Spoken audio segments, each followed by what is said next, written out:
They thought she was broken, abandoned, powerless, and alone. But the day she signed the divorce papers with nothing was the day she started winning. Months later, she didn't come back for revenge. She came back unstoppable. Stepping out of a billionaire's private jet, she walked into the courtroom with a secret that would change everything. The truth? She was never the victim. She was the storm they never saw coming. Never underestimate someone who has nothing left to lose. Sometimes the greatest comebacks are built in silence. Pain can either destroy you or transform you into something stronger than anyone imagined.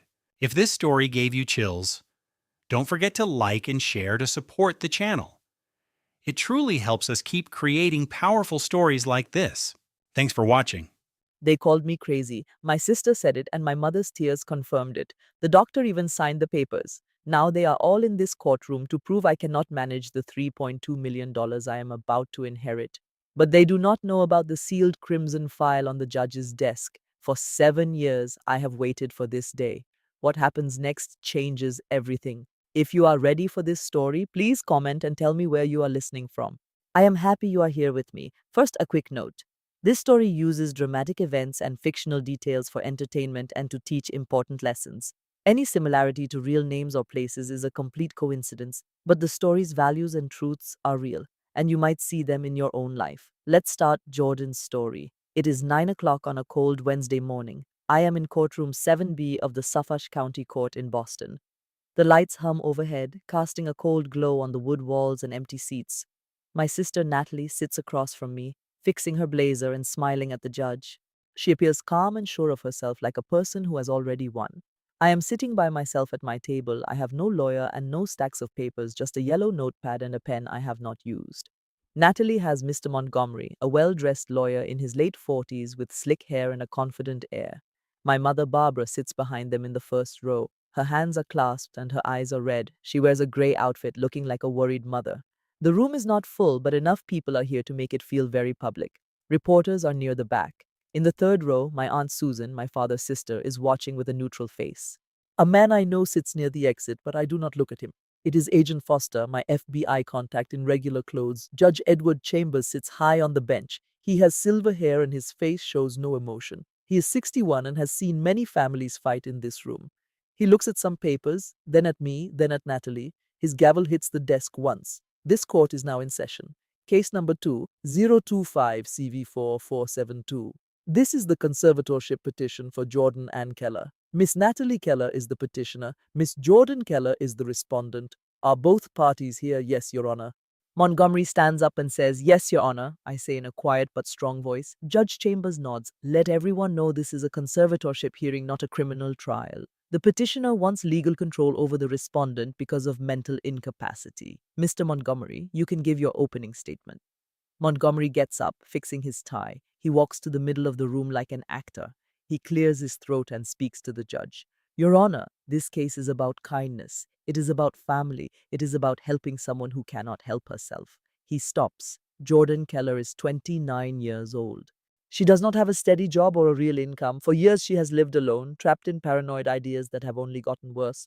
I can feel everyone looking at me. I do not move or show any emotion. I just sit with my hands folded and let him speak.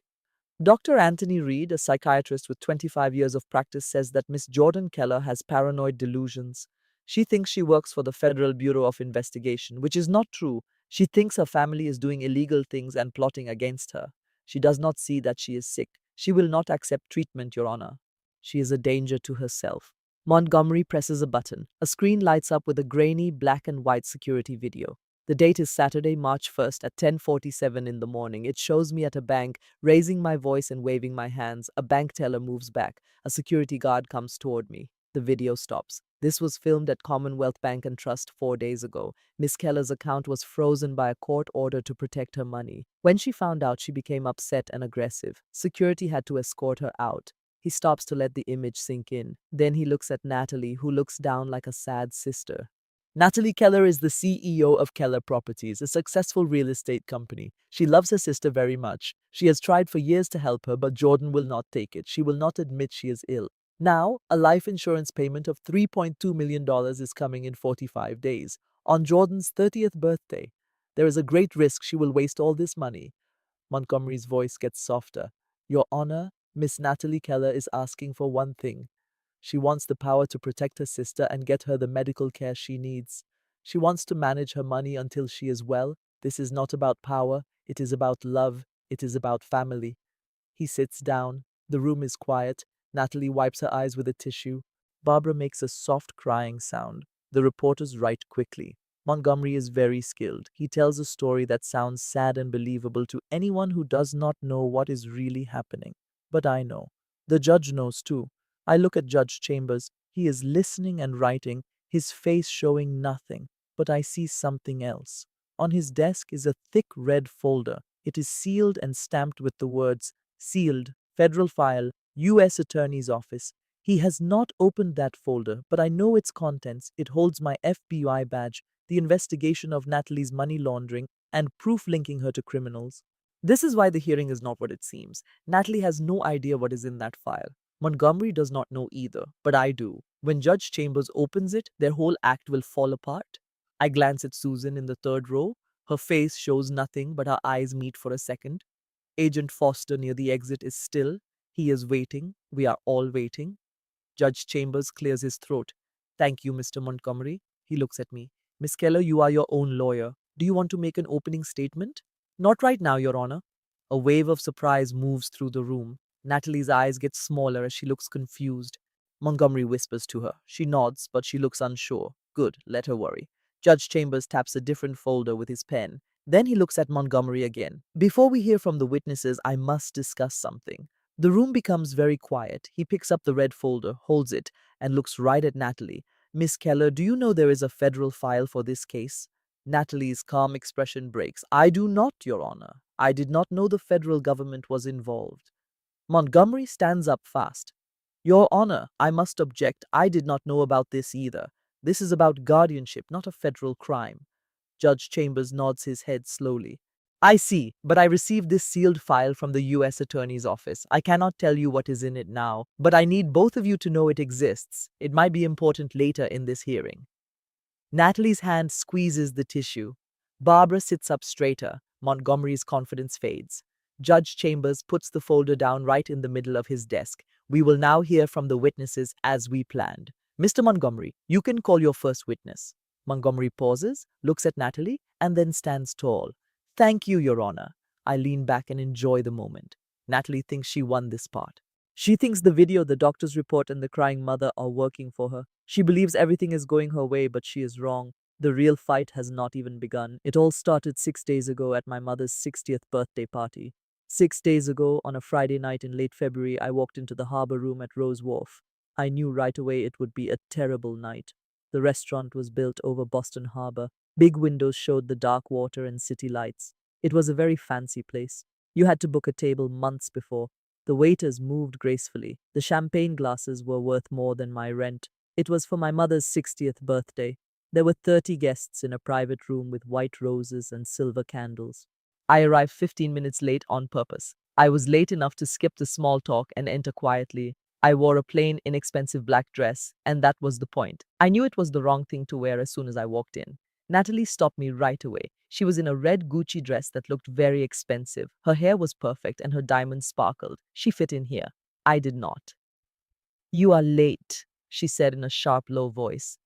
And what is that you are wearing? This is a special occasion, Jordan. It is a dress. It is a black bag, she said. She looked around and then moved closer. Mom's friends are here. They will ask about your job. What am I supposed to say? Just tell them the truth. I am a freelance data consultant, I said. Natalie let out a soft, cruel laugh. And what did you earn last year, 10 or 15,000? She sneered. While I operate a $50 million company? I did not answer her. I simply walked past. The long dining table gleamed under a crystal chandelier. My mother was at its head, her face flushed from champagne. She glowed in a silk dress that perfectly matched her smile. Jordan, darling, please sit here next to me. But Natalie was quicker. She glided next to our mother, placing a hand on her shoulder. Mom, Jordan is perfectly fine where she is. The Hendersons need those seats. I found my place card at the far end of the table near the kitchen door. It was surrounded by empty chairs. I was an outcast at my own mother's birthday party. No one came over to talk. The guests were all my mother's rich friends or Natalie's business partners. It was a room full of expensive suits, loud conversations, and talk about the market. My Aunt Susan was not there. Natalie had made sure of that. Dinner was served, a lobster soup followed by filet mignon with artfully arranged vegetables. I ate in silence as the chatter flowed around me, leaving me untouched. I was invisible, which was fine. Being invisible was part of my profession. At 8 o'clock, Natalie stood and tapped her champagne glass.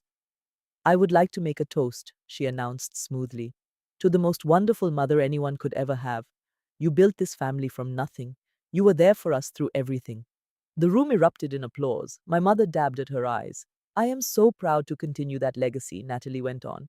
Keller Properties is thriving. We are growing and building, creating new opportunities, and it is all because of you, Mom.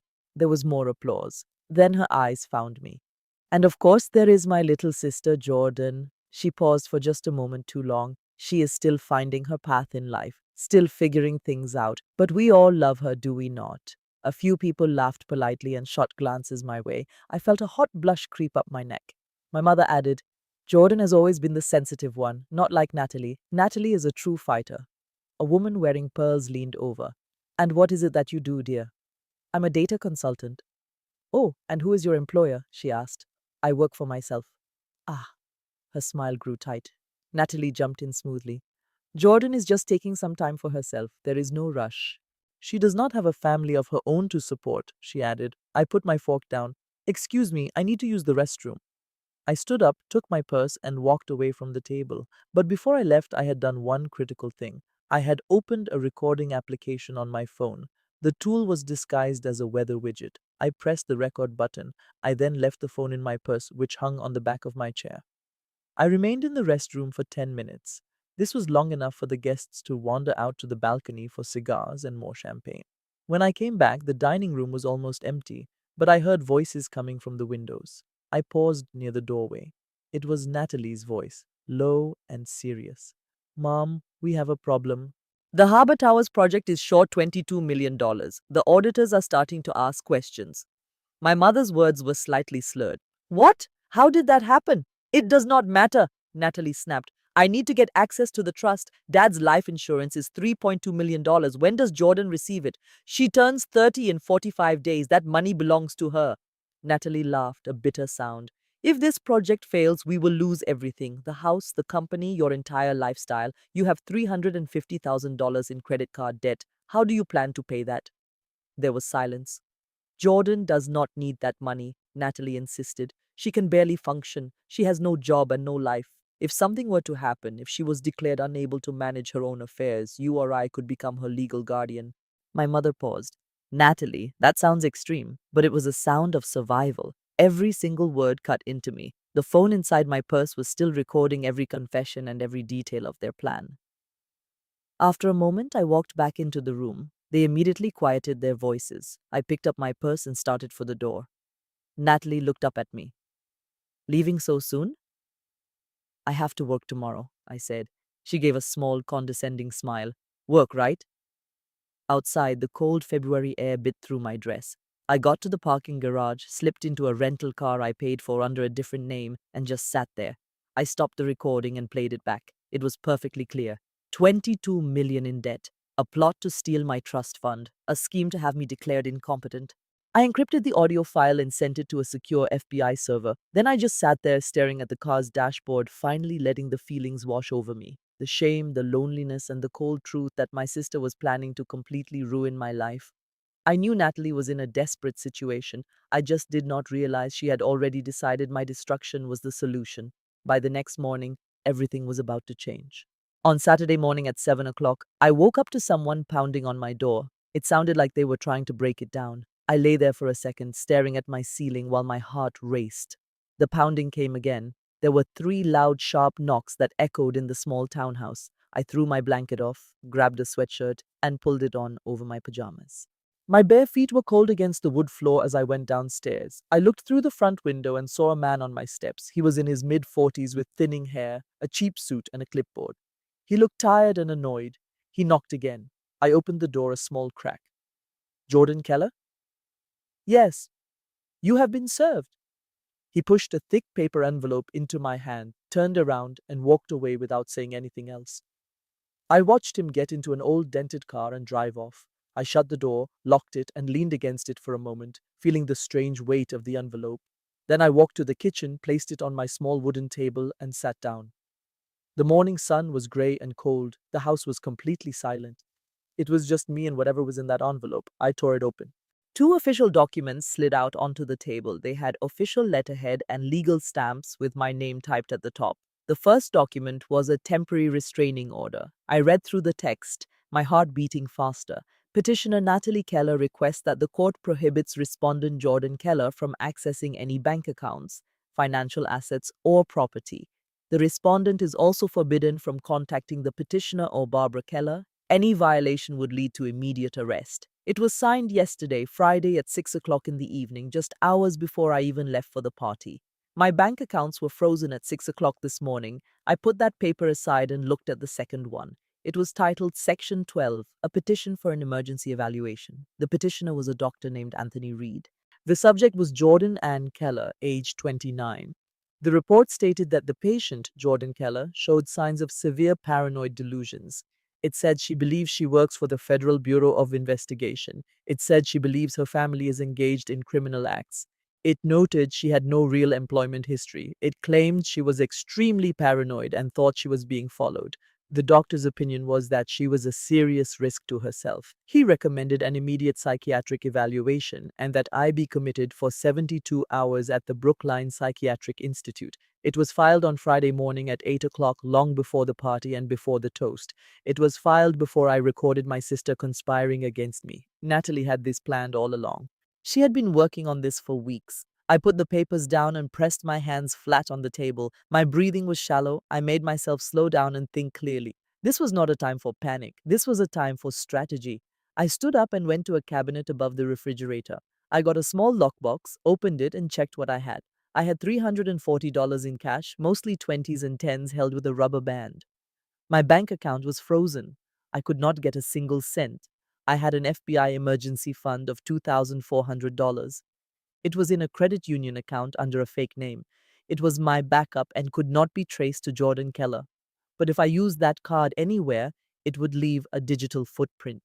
If Natalie's lawyers were to subpoena my financial records, they would discover it. They would want to know where that money came from. My entire cover would be destroyed. I could not use it yet. I closed the lockbox and went to a drawer beneath the microwave. Inside were two disposable phones. They were issued by the FBI and registered to fake names. I turned one on. It had a full battery. Upstairs in my bedroom closet, my encrypted laptop was hidden inside a hollowed out dictionary. All the evidence I had collected on Natalie was on that computer. It had financial records, information on shell companies, emails, and the recording from the party. Then there was the problem of a car, or my lack of one. I did not own a car. It was part of FBI protocol for agents in deep cover. No registration meant no paper trail. When I required transportation, the Bureau supplied it. For my daily life, I took the train or used ride sharing services. I also walked a lot, but right now it meant I was completely stuck. And my sister knew it. I sat down again and stared at the two legal documents. Natalie had trapped me in a corner. I had no money and no way to travel. If I stayed in my house, she would send the police to take me to a psychiatric hospital for a 72-hour hold. By the time I was released, she would have filed for conservatorship and taken my inheritance. I had to make a move, but it had to be a smart one. I picked up the disposable phone and made a call. It rang 2 times. A calm, controlled voice answered. Jordan? It was Agent Marcus Foster, my handler. We had worked together for 7 years. I trusted him with my life. But even he could not help me now. The papers were here, a restraining order and a Section 12. Natalie filed them yesterday. I could hear him thinking on the other end. He knew. They saw it last night but could not warn me. It was just too risky. I asked if he could get me out. The answer was a flat no. If they stepped in, it would destroy the entire case. Natalie's lawyers would cry foul. A judge might dismiss all our proof. Every email, every recording would be gone. We would lose her completely. I shut my eyes. So what was my job? I had to act out the part, go to the bank, let them watch me unravel. Natalie needed to believe she had me right where she wanted. She wants you to look desperate and unstable. She needs you to seem like you are losing your mind. but he warned me I could not let them use the Section 12. If they sent me to Brooklyn, it would be over. We would lose all control. I told him I understood. Susan was ready to pull me out if things got bad. But until then, I was completely by myself. I said I got it. Then his voice softened just a little. He told me to be careful. Natalie was moving quicker than they expected. She was not just desperate, she was trapped. A trapped animal is always dangerous. I knew. After the call, I looked out at the gloomy morning. I had no money, no car, and no one to help me. It was just me, $340, and a dangerous plan. A plan where I had to walk into a trap and act like I was surprised. I only had two options. I could stay here and wait for the police, or I could go to the bank and give Natalie the show she wanted. If I hid, Natalie would win automatically, so the bank it was. I sat at my kitchen table and looked at the papers. The restraining order, the Section 12 request. It was only 7:45. The bank would not open until 9:30. I had plenty of time. I went upstairs to get dressed. I chose old jeans, a faded sweater, and sneakers. I put my hair in a simple ponytail with no makeup. I needed to look the part. I had to look like a person who was completely coming apart at the seams. Down in the kitchen, I grabbed a breakfast bar. I ate it without tasting a thing, just chewing. I counted my money one more time. $340. I put it in my wallet, then tucked the wallet into my jacket. Then I sat and waited. My house was completely quiet. Outside, a car would pass by sometimes. I could hear the city slowly coming to life, but inside it was only me, just me and my own breath. At 8:30, I looked up the subway times. The red line came every 12 minutes on Saturdays. If I left at 9 o'clock, I could get downtown by 9:40. This would give me enough time. I could get to the bank about 10 minutes after it opened. Perfect timing. At 9 o'clock, I stood up and put on my jacket. The cold February air felt like a slap in the face. I pulled my coat tight and walked the 10 blocks to the train. I could see my breath in the air. Jamaica Plain was still sleepy. I saw a few people running and someone walking their dog. Nobody paid any attention to me. I went down into the station and swiped my card. The train came 3 minutes later. It was already busy. I found a small space by the door and held on as we moved into the dark tunnel. The trip was 30 minutes long. I stood the whole time, watching the stations pass in a blur. I got off at Downtown Crossing and walked up into the city. I walked 5 blocks through streets lined with tall glass buildings. Men in suits rushed by with their morning coffee. I was invisible to them. By 10:30, I was inside the Commonwealth Bank. Everything was shiny stone and glass. Bright lights bounced off the marble floors.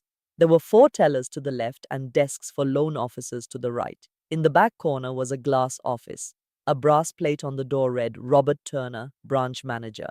I noticed security cameras were everywhere, watching from every corner. I went to the first available teller. A young woman with blonde hair and a navy blazer smiled at me. Her name was Amanda. Her smile faded when she saw me. I asked how she could help. I told her my account was frozen and I needed answers. She typed on her keyboard. Her professional smile vanished completely. She looked nervous. She said there was a court order. I had to talk to Mr. Turner, the manager.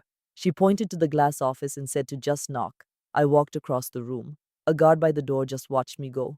I knocked on the glass door of Turner's office. A man in his 50s with cold eyes looked up. He did not seem surprised at all. In fact, he looked like he was expecting me. He stood up and opened the door. He said he was waiting for me and invited me in. I sat down in the chair he offered. He sat behind his desk. We stared at each other for a moment. I asked why my account was locked. He said they got a court order that morning. He told me he could not discuss it. I told him I had a right to my money. Not with a court order, he replied. His voice was cold and empty. He said any problem I had was with the court. I told him I needed to get some cash. I just needed enough for my rent. He said he could not allow that. I could feel my voice getting louder. The anger was not an act, it was my money. But he said the court disagreed. I stood up from my chair. I told him this was not legal. I never got a notice or a chance to speak. He explained that emergency orders work that way. He looked happy about it. I moved closer to him. So I could not get even $1? How could I buy food or pay my bills? He just repeated that I had to talk to the court. I demanded to see his boss. He said he was the boss. I put my hands on his desk and told him to unlock my account immediately. He did not even blink. He pushed a silent button under his desk. 2 large security guards appeared in an instant. They were big men in black uniforms with blank faces. Turner stood and asked me to leave, and that is when I saw them. I saw the camera in the corner pointed right at me. I saw another one over the door, and a third one outside looking into his office. They had every angle. It was all a performance. Turner was in on it. He was trying to make me explode. He wanted footage for Natalie to prove I was out of control. It was the perfect trap. and I was standing right in the middle of it. But since I knew it was a trap, I could choose how to react. I took a deep breath. I made my voice tremble with frustration. I told them they could not do this. I needed that money for rent, for bills. A guard moved toward me and asked me to leave. I raised my voice, almost shouting that it was illegal. I said I would report them. The guard grabbed my arm. It was a firm grip. I pulled away, but not too hard. I just gave enough of a struggle for the cameras. I told him not to touch me. I knew my rights. The other guards said they would remove me if I did not leave. I looked at Turner. He watched with a satisfied smile, so I let my body slump as if I was defeated. I turned and walked out of the office. The guards followed me through the bank. We passed the tellers and Amanda, whose eyes were wide with shock. Other customers had stopped to stare. The guards escorted me all the way to the front entrance. The door clicked shut behind me. I stood outside, trying to catch my breath. The cold air burned in my lungs. The city was busy all around me. People glanced my way, then quickly looked away. I was just another stranger having a tough morning. I walked a few blocks and leaned against a building. Natalie now had her video. She had proof of me yelling and fighting with security. It was the perfect evidence she needed, but she was missing one important thing. In 6 days, we will be in front of a judge. Her lawyer will play that video as proof of my instability. And then I will tell the court the whole story. I will expose the setup by my sister and the crooked bank manager, and Natalie will learn that this was her biggest mistake. I took a moment to recover on the sidewalk. I opened my phone to get an Uber home. The ride was 12 minutes and would cost $18. I pressed confirm, but the payment was declined. Of course. My bank account was useless. My debit card was just a piece of plastic. I looked in my wallet. I had $340 in cash, but the app did not accept cash. I could not use my emergency FBI card either. It would create a record that Natalie's team could find. My entire case would fall apart. So I had to walk all the way from downtown Boston back to Jamaica Plain. It was 6 miles. It would take at least 3 hours. It was only 11 o'clock. The cold air felt damp and heavy. It was a cold that got deep into your bones. A light rain started to fall. I had no umbrella. I just pulled up my hood and started my long walk home. I moved past Copley Square, where a stone lion guards the Boston Public Library. I sliced through Back Bay, seeing townhouses with blooming window boxes and cars worth more than a yearly salary. Nobody gives me a second glance. I am unseen. I am just one more woman in the pouring rain. By midday, I am entering Fenway. A dull ache begins in my feet. The light sprinkle has become a persistent, cold downpour. My coat is completely drenched. I pause at a small market, purchasing water with my cash. $2, 338 remain. I continue on, and my thoughts drift to my father. Michael Keller passed away 7 years ago when I was 22. Officially, his death was accidental. On a Tuesday morning, he was commuting to his job going west on Route 2 near the city limits. His brakes gave out. His car veered off the highway, struck a tree, and he was killed instantly. The official report cited mechanical failure, a rusted brake line, a frequent issue for older vehicles. No foul play was suspected, but I knew the truth. A week before his death, my father summoned me to his study. He shut the door, had me take a seat, and gave me a look I had never seen. It was not anger or sorrow, it was fear. "Jordan," he began, "I have something to tell you. If I meet with an accident, do not trust Natalie. She is not the person you believe her to be." I recall letting out a laugh. It was a nervous, baffled sort of laugh. "Dad, what is this about?" "The life insurance policy," he went on. "I am changing who receives it. It was set for Natalie. Now it will be you. You will receive it when you are 30. $3.2 million. But you must not speak of this, particularly not to your sister." "Why not?" He held my gaze for a very long time. "Because she is desperate, Jordan, and desperate people are capable of awful things." A single week after that conversation, he was gone. I could not accept it was an accident, but I had nothing to prove otherwise. I was only 22, just out of school, stuck in a meaningless job. What could I possibly do? Point the finger at my own sister for murder? So I took the only path I saw. I submitted an application to the Federal Bureau of Investigation. Gaining acceptance took 2 years. I spent another year in training at Quantico before my assignment to the Boston Financial Crimes Division.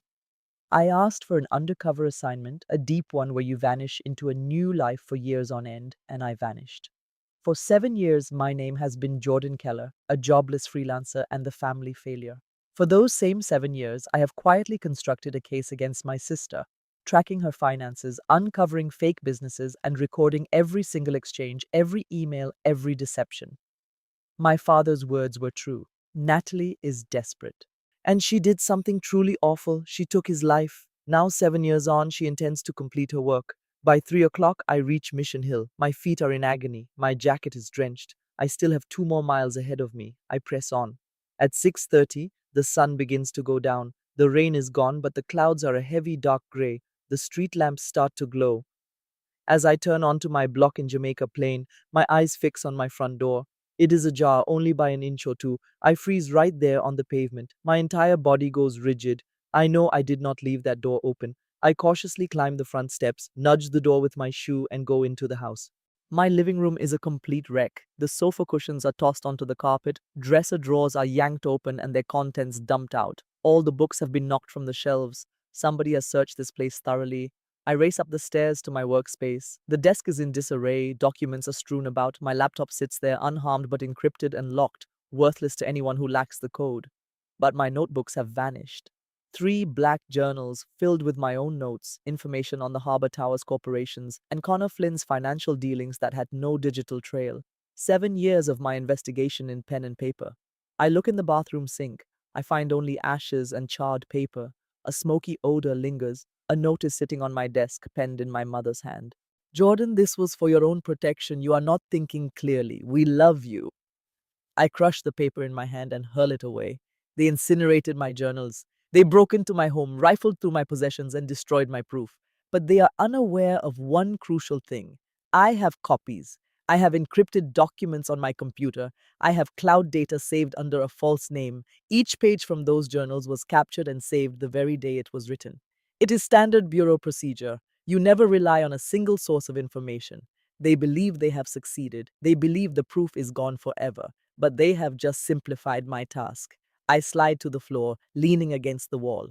For the first time in 7 years, I feel a new emotion. It is not fear or rage, but pure weariness. It is not because the proof is gone. It is not. It is not because my bank accounts are blocked. I have access to the Bureau's emergency money. It is because I understand the situation perfectly now. My own family would ruin me for financial gain. My mother penned a note professing her love. Then she assisted my sister in ransacking my home and burning my investigation. I shut my eyes, my head tilting back against the wall. They will arrive for me in the morning. They will attempt to have me involuntarily committed to the Brookline Psychiatric Institute for 72 hours. And during my confinement, they will submit the request for legal control, take over the insurance money, and make it all vanish. But I will not allow that to occur because Susan is arriving tomorrow. She is my aunt, my father's own sister, and the one relative who has always been honest with me. And she is not coming alone. Sunday at 6 in the morning. A quiet knock on the door rouses me from sleep. I remain on the sofa for a second, confused. I had drifted off near midnight, still wearing the wet clothes from my long walk, too tired to even go upstairs. My whole body is sore and my feet are pounding. The air in the house is chilly. The knock sounds once more. A series of 3 light raps. I force myself to stand, go to the window, and peer outside. A woman is on my porch, dressed in a jean jacket and holding a pair of shopping bags. She is 58, with brown hair streaked with silver and tied back in a low ponytail. Her gaze is keen and seems to notice everything. Susan Blake, my father's sister, my aunt.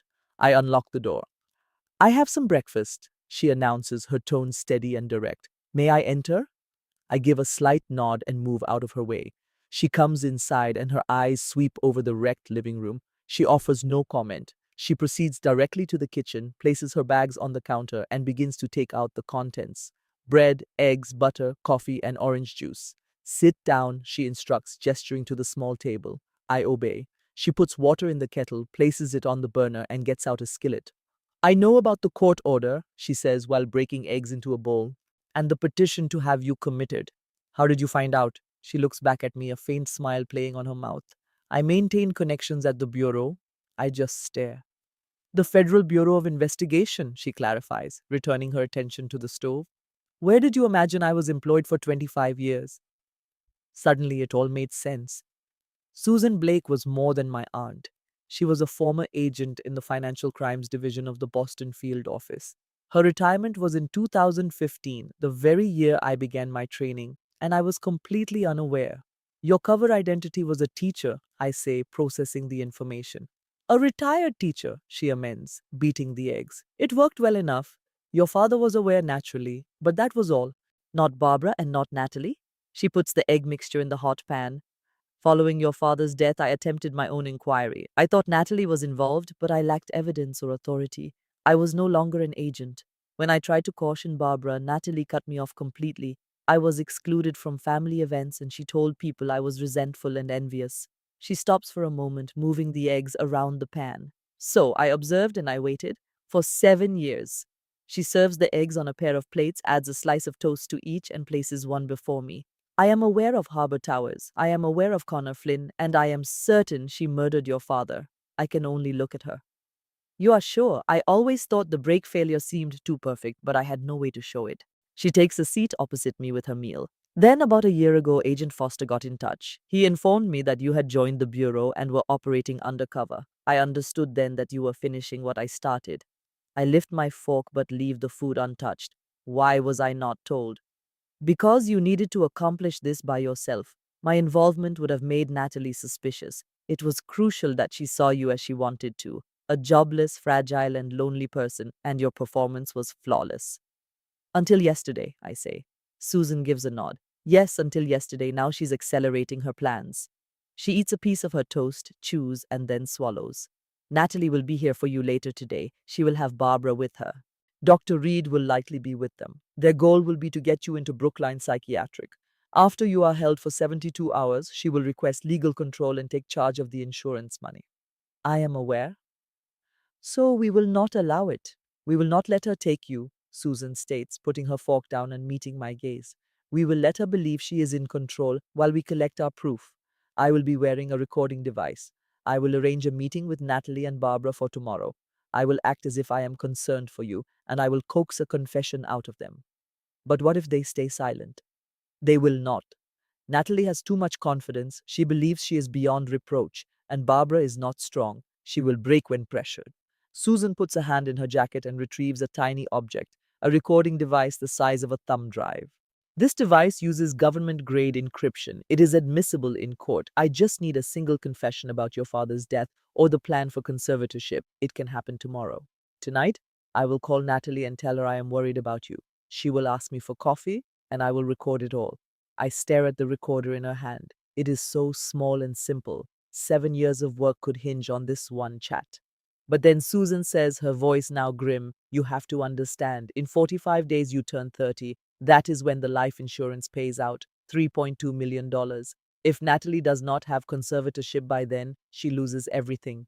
That means she is going to act fast and she is going to become desperate. I can deal with her. I am sure you can. But desperate people do dangerous things. She leans closer. Your father told me that just before he passed, and he was absolutely right. I look her in the eye. Why are you doing this for me? Susan answers without a pause. Because you are Michael's daughter, and because Natalie was responsible for my brother's death. I want justice just like you do. We are quiet for a moment. Outside, the sounds of the neighborhood starting its day begin. A dog is barking. A car passes by. The weak morning sun shines gray through the kitchen window. Susan gets up and gathers the empty dishes. They will be here soon. Are you prepared? I am prepared, but I was wrong. Because 2 hours later, Natalie and Barbara arrive at my door and they have brought company. The first knock sounded at 8:53. I was in the kitchen, looking at the charred notebook in the sink when the noise filled the house. 3 hard raps, purposeful and official. Susan had gone an hour before. She left in her old Honda, promising to return tonight with a strategy. But we both knew Natalie would not wait that long. The petition had been submitted on Friday. Time was running out. I went to the front door and opened it. Natalie was on the porch in a dark wool coat, arms folded, her face showing a fake concern that did not reach her eyes. Barbara stood behind her, holding a tissue, already in tears, and with them was a man I had never met but recognized from the legal papers, Dr. Anthony Reed. He was in his early 50s, tall and thin, with gray hair and glasses with wire frames. He had on a navy suit and held a leather briefcase. His entire appearance radiated authority. He held out his hand. Mella, he said, his voice was calm and detached. I am Dr. Anthony Reed. I am here for an emergency psychiatric evaluation under Massachusetts General Law, Chapter 123, Section 12. I did not take his hand. I looked beyond him to two uniformed officers standing near a marked Boston police car. You do not have to do this, I said, my voice even. I am not a threat to myself or to others. Natalie took a step forward. Jordan, please, we are just trying to help you. I felt like laughing. I felt like screaming. Instead, I focused on Dr. Reed. You have never met me, I stated. How can you possibly evaluate a person you have never even spoken to? He opened his briefcase and took out a file. I have reviewed the information your family provided. The document lists several concerning events, including delusional talk, unpredictable actions, and a violent outburst at a bank yesterday morning. The bank. Of course, Turner must have called them as soon as I walked out. Dr. Reed pushed his glasses up. Based on this information, I have sufficient cause to believe you are at risk of serious harm because of a mental illness. I am authorized to issue an order for your immediate evaluation and hospitalization. He took a pen from his pocket and signed the form with a confident stroke, just like that. $25,000. Susan told me that is what Natalie paid him for this. I could see it in how he avoided looking at me, how his hand moved so quickly on the paper. This is not legal, I said. Barbara cried harder. Jordan, my dear, please do not make this any more difficult. One of the policemen stepped toward me. Ma'am, you need to come with us. I looked at Natalie. She was smiling. The smile was tiny, almost invisible, but I saw it clearly. This was her big moment. She believed she had already won. I took a deep breath. I needed to handle this perfectly. If I struggled or argued, it would only confirm their story. Susan's warning echoed in my mind. Do not give yourself away. Let them believe they have you. Fine, I said, I will go.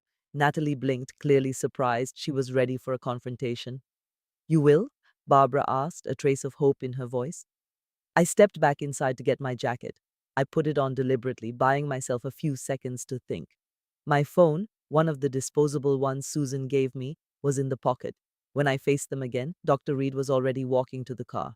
The female officer motioned for me to follow her. Let us make this simple, she said. I walked down the steps with Natalie and Barbara trailing behind me. As I got to the sidewalk, I glanced one last time at the townhouse. The front door was still ajar. The officer opened the rear door of the police car. No handcuffs were used. I got into the seat and she shut the door behind me. The locks clicked into place by themselves. Natalie came to the window and tapped on the glass. I refused to look at her. The car's engine started. Dr. Reed settled into the front passenger seat. The other officer, a man in his 40s with a strong Boston accent, took the driver's seat. Brookline Psychiatric Institute, Dr. Reed instructed. About 20 minutes. We drove away from the curb. I watched the Jamaica Plain neighborhood pass by, the brick houses, the small shops, and the leafless trees lining the road. The city seemed gray and unwelcoming under the March sky. You are making the correct choice, Dr. Reed said, looking back at me. This evaluation is to ensure your safety. I remained silent. I was thinking about the $25,000, about the email Susan would discover, and about the recording device she would be wearing when she met Natalie tomorrow. The police car turned onto Huntington Avenue, moving west toward Brookline. There was not much traffic on a Sunday morning. We drove past the Museum of Fine Arts, the classic brownstone buildings, and the Simmons University campus. At 9:42, we turned onto a small street and pulled up to a tall brick building that was fenced in with wrought iron. A sign at the gate said Brookline Psychiatric Institute Emergency Services. The officer unlocked the doors. Dr. Reed got out first, then held my door open. This way, please, he said. I walked with him through the gate and along a concrete walk to the main entrance. The building was old and grim, with small windows and large, heavy doors. The lobby smelled of cleaning supplies and old coffee. A security guard was at a desk, and a nurse in light blue was waiting near a locked set of inner doors. Dr. Reed gave her the signed form. She quickly read it, nodded, and then looked at me. Miss Keller, I am Nurse Patel. I will be handling your admission. Please come with me. The inner doors made a buzzing sound and opened. They led to a long hallway painted a dull beige color with bright fluorescent lights above and floors that squeaked as I walked. We went past a common room with a silent television, a nurse's station, and a series of closed doors. Nurse Patel stopped at a little office and pointed for me to have a seat. I must take your personal items, your phone, wallet, keys, and any jewelry. I took the disposable phone from my pocket and put it on her desk, then my wallet and house keys. She put my things into a clear plastic bag and sealed it with a sticker. You will receive these items back upon your release. When will that be? I asked. The 72-hour observation period starts now. Dr. Reed will perform his evaluation during the next 3 days, 72 hours. 3 days locked away in here while Natalie took apart my entire life on the outside. May I please make a phone call? I asked. Not until your initial evaluation is complete, Nurse Patel replied. It is hospital policy. She then took me down another hall to a tiny room. It had a bed, a chair, and a small window covered with wire mesh. The lock was on the outside of the door. Someone will come to speak with you soon, she told me. Then she left and shut the door. I heard the lock click into place. I sat down on the bed. The mattress was hard and the blanket was rough. The window showed a small yard surrounded by tall walls, but I did not feel worried, not at that moment. Natalie believed she had me trapped. She thought that with me confined in this place, she could push through the conservatorship, take all my money, and get the life insurance payout in 43 days. She had no idea about Susan. She did not know about the hidden recorder. She was unaware that in just 12 hours, I would be walking right out of here. I leaned back on the hard bed and stared up at the ceiling. 12 hours? I could certainly wait for 12 hours. Somewhere out there in Boston, Susan was already putting our plan into motion. And when I was released, Natalie would finally understand she had just made the worst mistake of her life. The room was now dark. I was lying on the thin mattress, looking at the ceiling, just counting the time. 8 o'clock, 9:10. The buzzing of the fluorescent light in the hall came through the space under my door. Farther down the hallway, a woman was sobbing. In another room, a man was yelling at things no one else could see. Susan had promised me she would come up with a plan. I just had no idea what that plan would be. At 10 o'clock, all the lights went out, not only in my room but everywhere. The entire hallway went completely dark. The buzzing noise was gone. For a brief second, everything was perfectly still. Then the fire alarm began to blare. Flashing red emergency lights lit up the corridor. I quickly sat up. I heard footsteps running past my door, staff, patients, and security guards. Someone was yelling orders that I could not hear above the alarm. Then my door was thrown open. A nurse was standing there, out of breath, her uniform a mess. Miss Keller, we have an urgent problem. You must come to the medical ward right now. I asked, what is going on? She said, please, just follow me. I did not question her. I quickly got out of bed and walked with her into the hall. It was pure chaos. Patients were stumbling from their rooms, confused by the flashing red lights. Staff tried to guide them while security guards rushed past with their radios crackling. The nurse gripped my arm, pulling me away from the crowd toward the end of the corridor. We went around a corner where an emergency exit was standing wide open. That door was always supposed to be locked. The nurse looked at me and simply said, go. I just stared at her. What? You want me to go? She repeated, you have 30 seconds before anyone will notice. I did not need any more convincing. I ran. The stairwell was cold and made of concrete with only the red emergency lights to see by. I took the steps two at a time, my bare feet hitting the hard surface. My heart was pounding inside my chest. When I reached the ground floor, I pushed the heavy door open. The cold night air rushed against my face. I was behind the building where the ambulances park, and I saw Susan's Honda CRV with the engine running. Susan reached over and opened the passenger door. Get in, she said. I immediately jumped into the car, and Susan pressed the gas pedal before my door was even shut. The car's tires screeched as we sped out of the parking area and onto a small street. I was out of breath and asked, how did you manage this? Susan kept her focus on driving. Agent Foster reported a fake medical crisis. He said a patient was having a severe allergic reaction in the secure area. While that caused a distraction, I set off the fire alarm and unlocked the emergency doors from a distance. The Federal Bureau of Investigation still has helpful contacts in the maintenance department.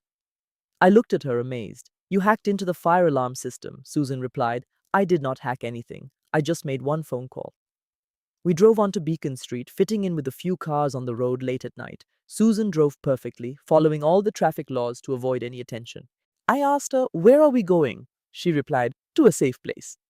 We continued north on Route 1, driving past shopping centers, gas stations, and fast food places with glowing neon signs. The city slowly disappeared behind us.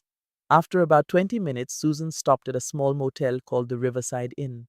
The building looked old, like it had not been fixed up since the 1980s. The paint was peeling, the parking lot was cracked, and I saw no security cameras. Susan parked the car and got out. Wait here, she said.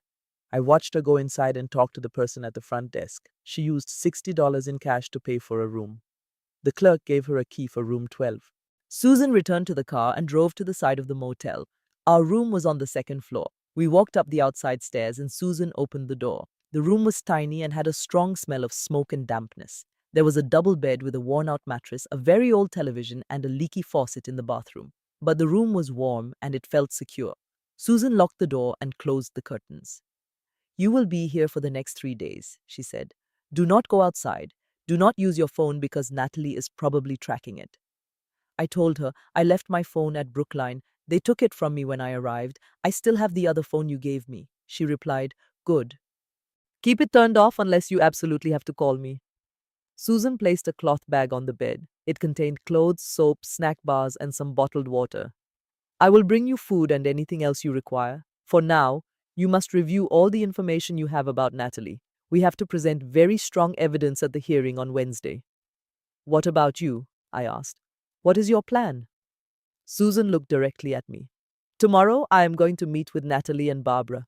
I will be wearing a hidden microphone. I am going to make them confess to everything. I sat down on the bed. I felt like I could finally breathe after 3 long days. My feet were cold and dirty and my hands were shaking, but I was finally free. I said, Susan, once we present this recording, there is no turning back. Natalie and Barbara will both go to prison. The family that I once knew will be completely gone. Susan nodded her head slowly. I know. Are you certain you are ready for this? She looked at me for a while. Her face was serious, but I could see sadness in her eyes, perhaps even regret. Jordan, she said in a low voice, they stopped being your family on the day they murdered your father. I felt a sharp pain in my chest. My father, Michael Keller. He was the one who taught me how to ride my bike, how to tie a necktie, and how to always do the right thing. He was the man whose car brakes were cut 7 years ago on a rainy evening in February. Okay, I said firmly. Then we will do this. Susan took a small black recorder from her jacket.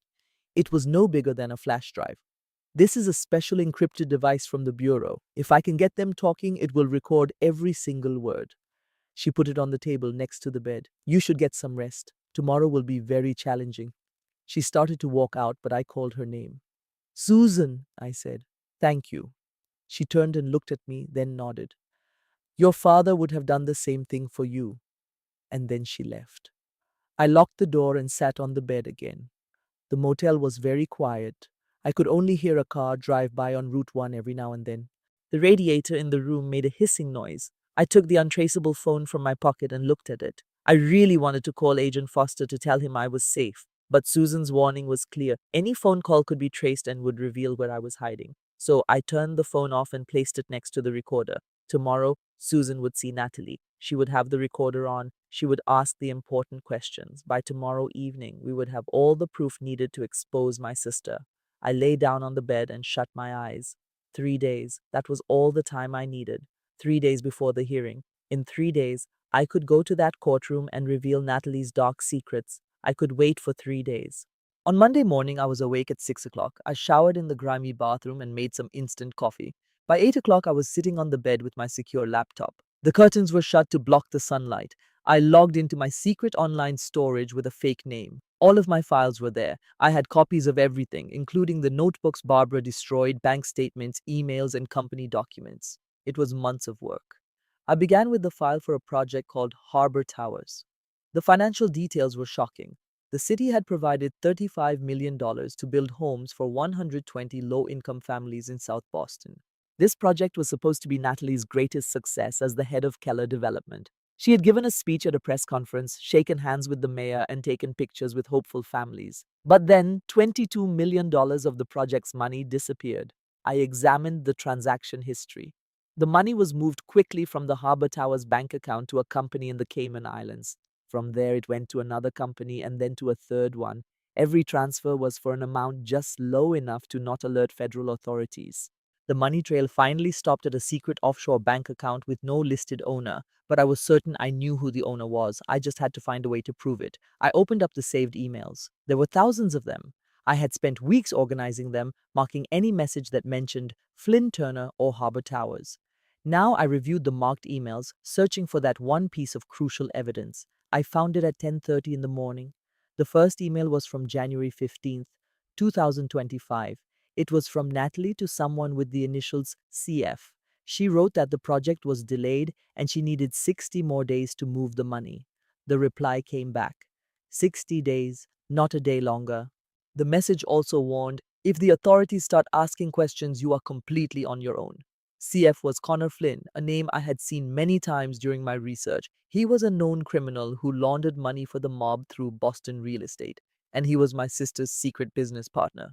I leaned back and stared at the computer screen. This was the proof I needed. Natalie was not just stealing money from the housing project, she was cleaning dirty money for the Irish mob. I continued to read. At 11 o'clock, I discovered a second email. It was from Natalie to R. Turner at Commonwealth Bank, dated February 28, 2025. The subject was Jordan. It said, "The account is frozen. Make sure she has no access to any money." It continued, "And when she gets to the bank, record her reaction. I need to show that she is mentally unstable."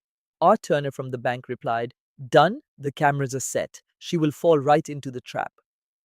I felt my jaw tighten with anger. Turner was more than just a bank manager. He was an informant for Flynn, keeping an eye on federal investigations. That explained how Natalie always knew what was happening. That was how she knew I was getting close to the truth. Turner had betrayed me. I took a deep breath and continued my work. By 2 o'clock, I had uncovered the entire scheme. I opened a new file and began to assemble all the evidence. It was time to build my case. My sister Natalie Keller and her partner Connor Flynn had a plan. They used the Harbor Towers bond worth $35 million to begin their scheme. They moved $22 million into a shell company. The money trail was a maze from Harbor Towers to Seabirds Holdings, then to Ocean View Capital, and finally Blue Horizon, all Cayman accounts. I found emails between Natalie and Connor planning it all. They had a 60-day timeline. I also found her messages with Richard Turner, planning to freeze my accounts and fabricate evidence to make me look unstable. They created fake companies. CBZ Holdings was registered on December 8, 2024. Ocean View Capital appeared on December 15th. Blue Horizon LLC was formed on January 3, 2025. They paid Dr. Anthony Reed $25,000 for a false psychiatric report. They used it to file an emergency petition against me on March 1st. Natalie even got a temporary restraining order signed by a judge on February 28th. I have a recording from my mother Barbara's 60th birthday party where Natalie and Barbara discussed their plan to steal the trust fund. After encrypting everything, I sent the entire file to the FBI. Then I just had to wait. At 5 o'clock, my secret phone rang. Foster's voice was clear. "I got the file," he said. "This is solid, Jordan. We have enough to bring in Natalie and Flynn right now." "Not yet," I replied. "I need the confession. I need to hear them admit what they did to my father."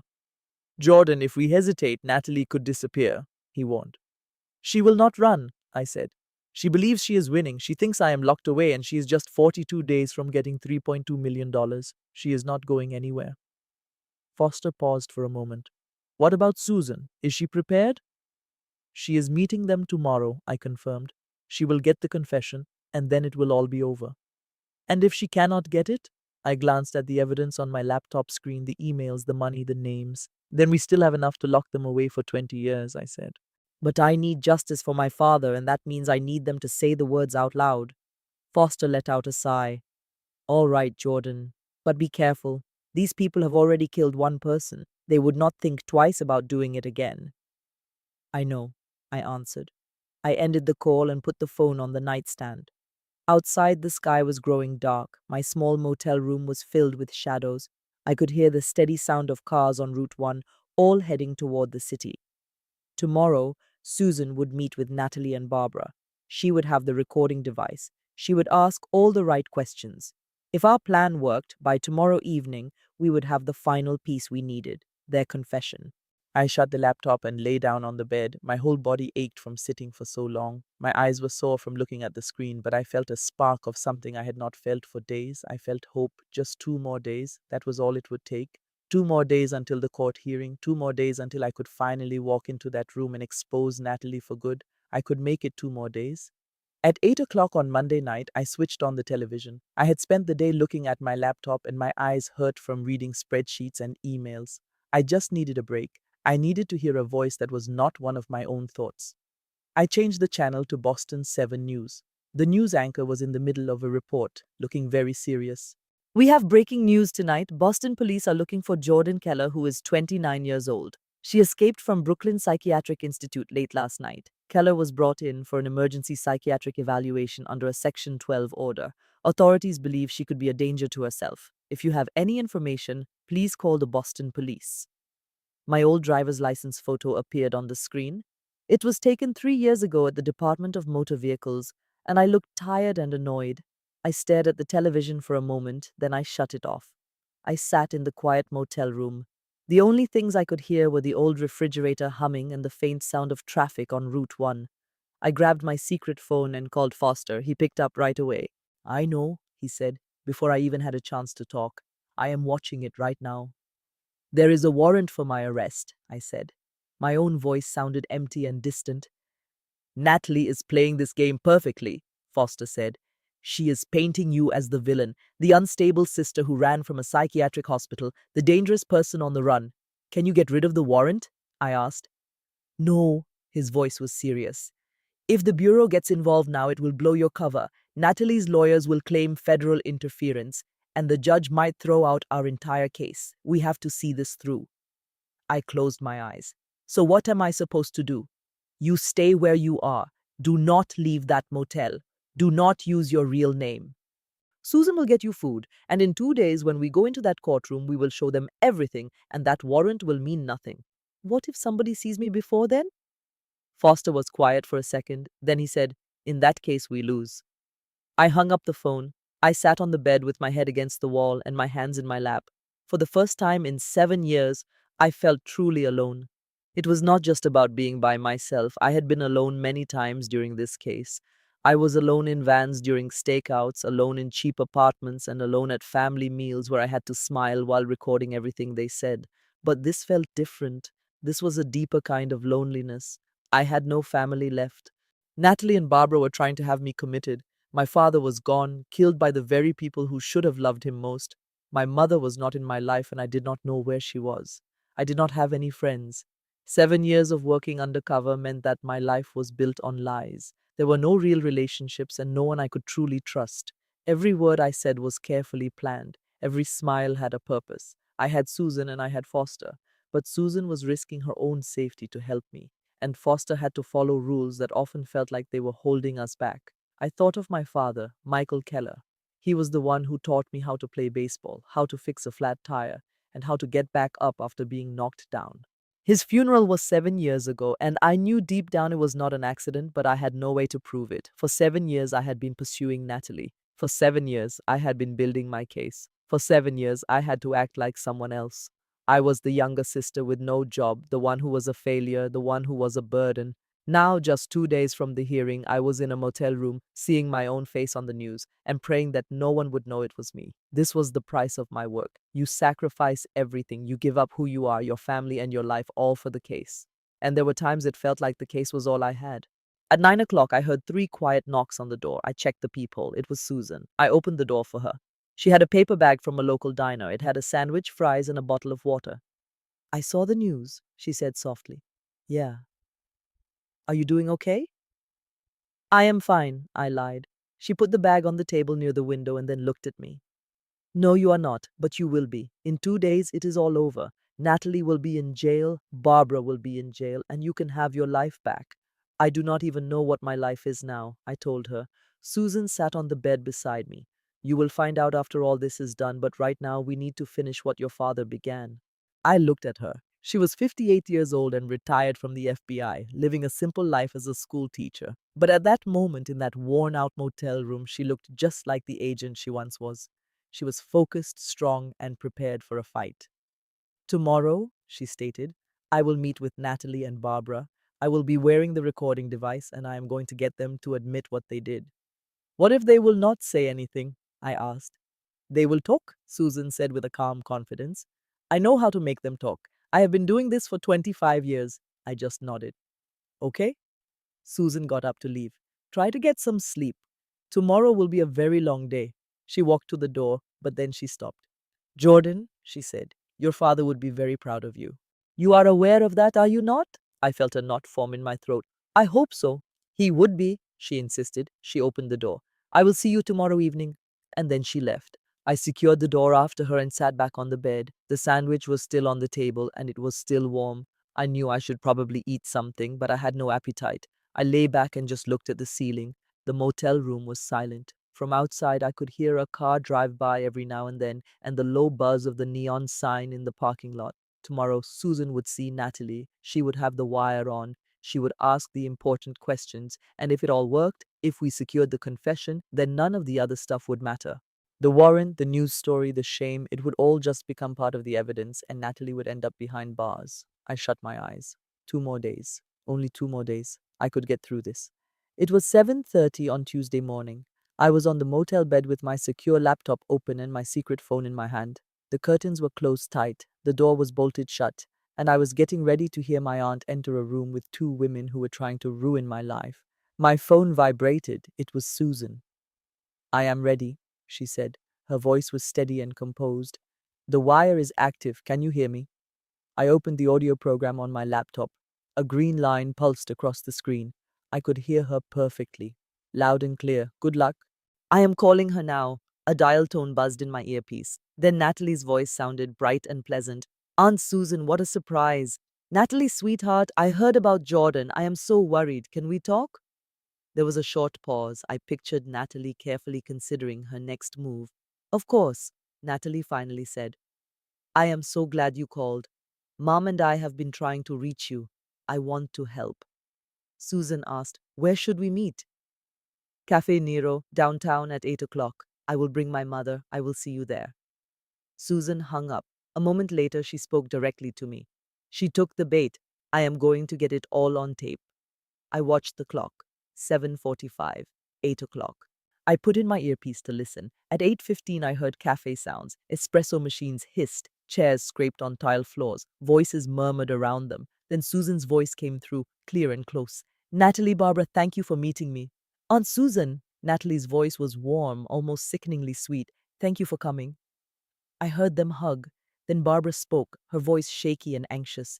We are so worried about Jordan. She is not well. What happened? Susan asked. I heard she was at Brookline.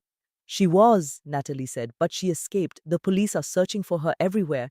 We do not know where she is. Escaped? Why would she do that? Natalie sighed, a dramatic display of frustration. Because she is paranoid, Aunt Susan. She believes we are trying to hurt her, but we are not. We are trying to help her. I clenched my jaw. I desperately wanted to scream, but I made myself stay quiet and listen. What can I do? Susan asked. If she contacts you, Natalie said, please call us right away. We need to find her before she hurts herself. There was a quiet moment. Then Susan spoke again, her voice softer and more concerned. I still do not understand. Why was she at Brookline to begin with? Barbara quickly answered, her voice high and nervous. She has been unstable for years. No job, no money, just sitting in that house, writing in those notebooks. We had to take her in under Section 12, Natalie interrupted smoothly, for her own safety. And the conservatorship? Susan asked. I held my breath. A long pause followed. Then Natalie's cautious voice asked, how do you know about that? I heard it from family, Susan said. You know how people gossip. Natalie let out a breath. It is a precautionary measure. Jordan is turning 30 soon. There is a life insurance policy, $3.2 million. If she is found unable to manage that money, someone has to step in. And that someone is you. I am her sister, Natalie said. Who else would it be? And the money? Susan pushed. What will you do with it? I could hear the new tension in Natalie's voice. She was being very careful. I will use it to care for Jordan, to get her the help she needs. Then Barbara spoke, her voice cracking. We need that money, Susan. The company is in trouble. If we do not... Mom! Natalie's voice was sharp. Barbara became silent. I stared at my laptop screen. The audio signal was spiking. Barbara had been loud and nearly frantic, and then Natalie had cut her off. Susan let the silence stretch for a moment. Then she spoke again, her voice neutral and curious. So this is about the company. It is about family, Natalie said firmly. It is about making sure Jordan is safe. Of course, Susan said. Well, if I hear from her, I will let you know. Thank you, Aunt Susan. That means so much to us. I heard the sounds of chairs moving and goodbyes being said. Then Susan's voice, quieter now, spoke right into the wire. I am leaving. The recording is secure.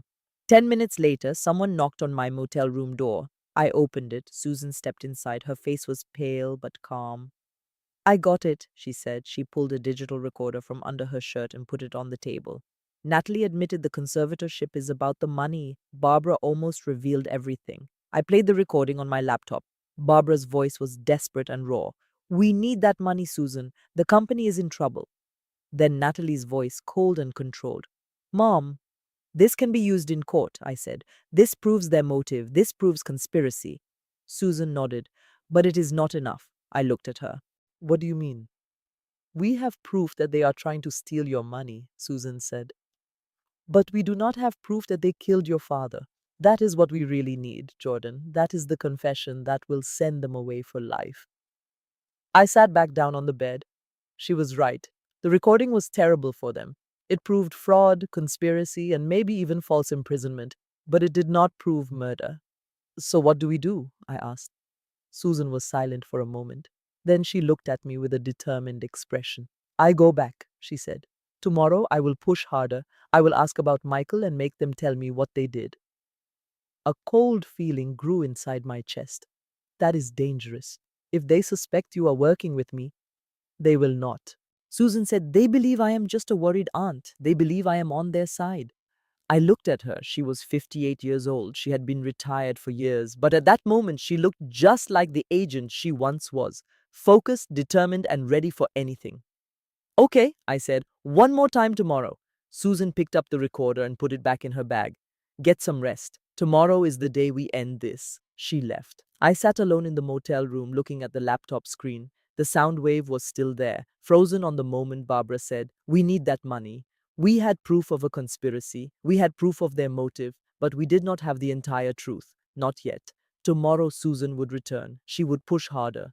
She would ask the questions that truly mattered, and if everything went as planned, by tomorrow night we would have the confession we needed.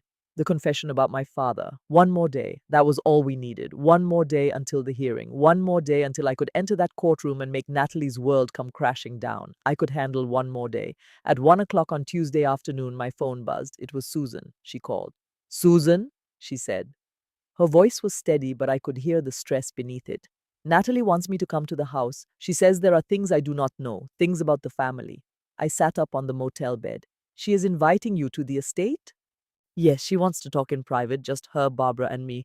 I felt my heart beat faster. This is it. She is going to confess. That is what I am thinking, Susan said. She thinks I am on her side. She thinks I am family. Be careful, I said. If she suspects anything, she will not. I know how to handle her. I heard the sound of her attaching the wire, the soft click of the recorder, and the rustle of her clothing. Batteries are good for 4 hours, Susan said. Audio is clear. I am leaving now. I will be listening, I said. She hung up. I put in my earpiece and opened the monitoring app on my laptop. At 2:15, I heard Susan's voice. Natalie, Barbara, thank you for inviting me.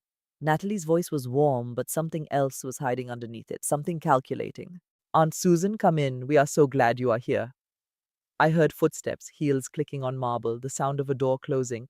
Then came the softer sounds of a living room, the creak of a sofa, the shifting of cushions.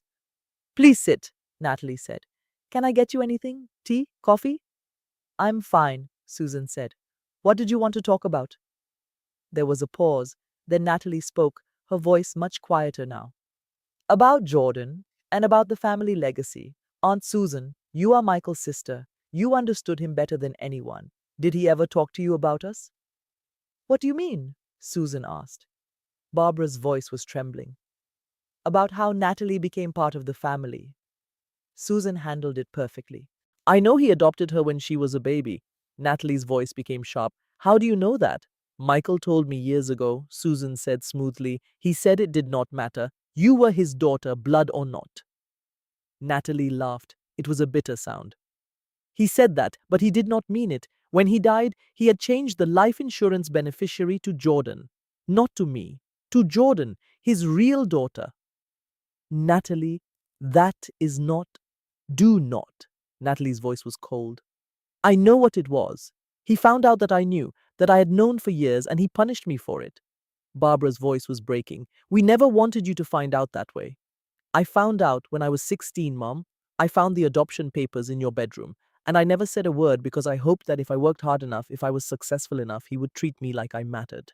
I sat frozen on the motel bed listening. 16, she had known since she was 16. Susan's voice was careful and measured. He did treat you. He left me nothing, Natalie said. 3.2 million for Jordan, and what did I get? The company drowning in debt, so I did what I had to do. There was a long silence. Then Susan spoke. What do you mean, what you had to do? Another pause. Then Natalie's voice was cold and clear. I took care of it. Took care of what?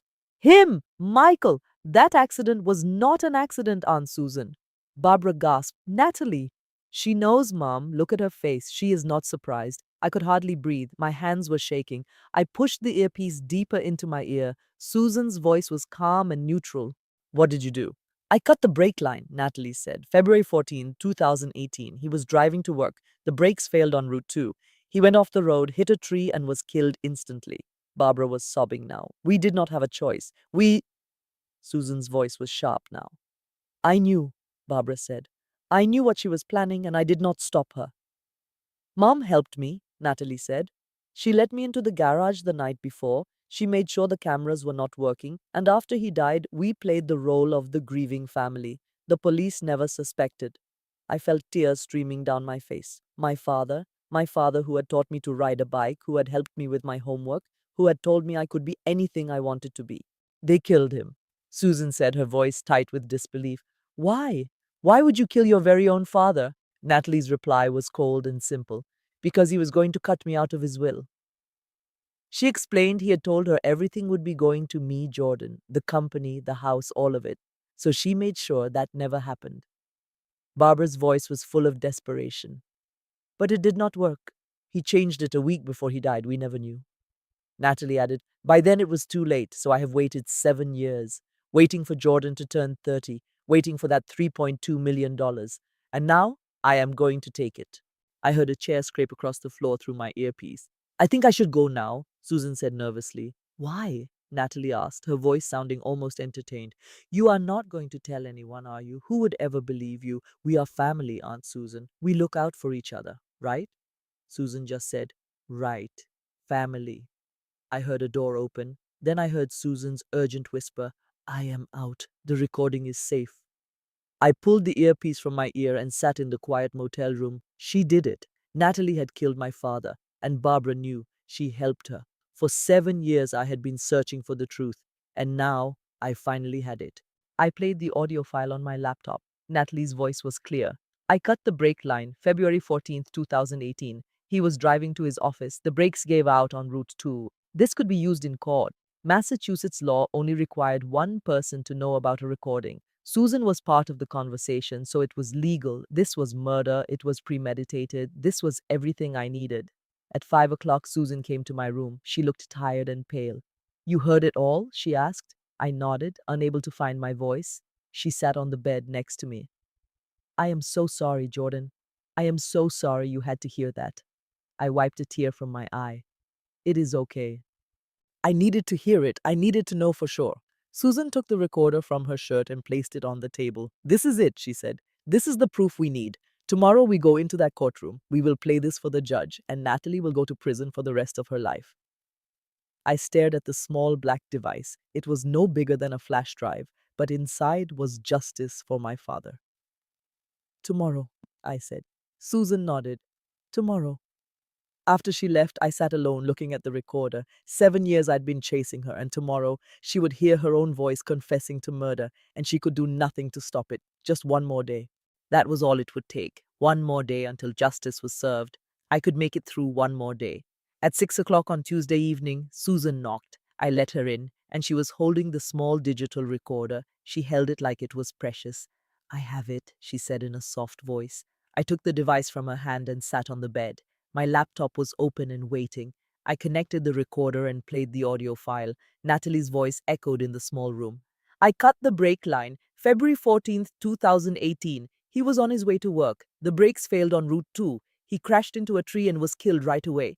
I shut my eyes as tears rolled down my cheeks. For 7 years I had wanted this. I wanted proof. I wanted certainty. And now I had it. It was not just a suspicion anymore. It was the truth. Susan sat down next to me. I am sorry you had to hear that. Do not be, I said, my voice surprisingly steady. This is what I have been waiting for. I saved the file to my secure cloud account, then sent it to the FBI's server. I also sent a copy to Agent Foster.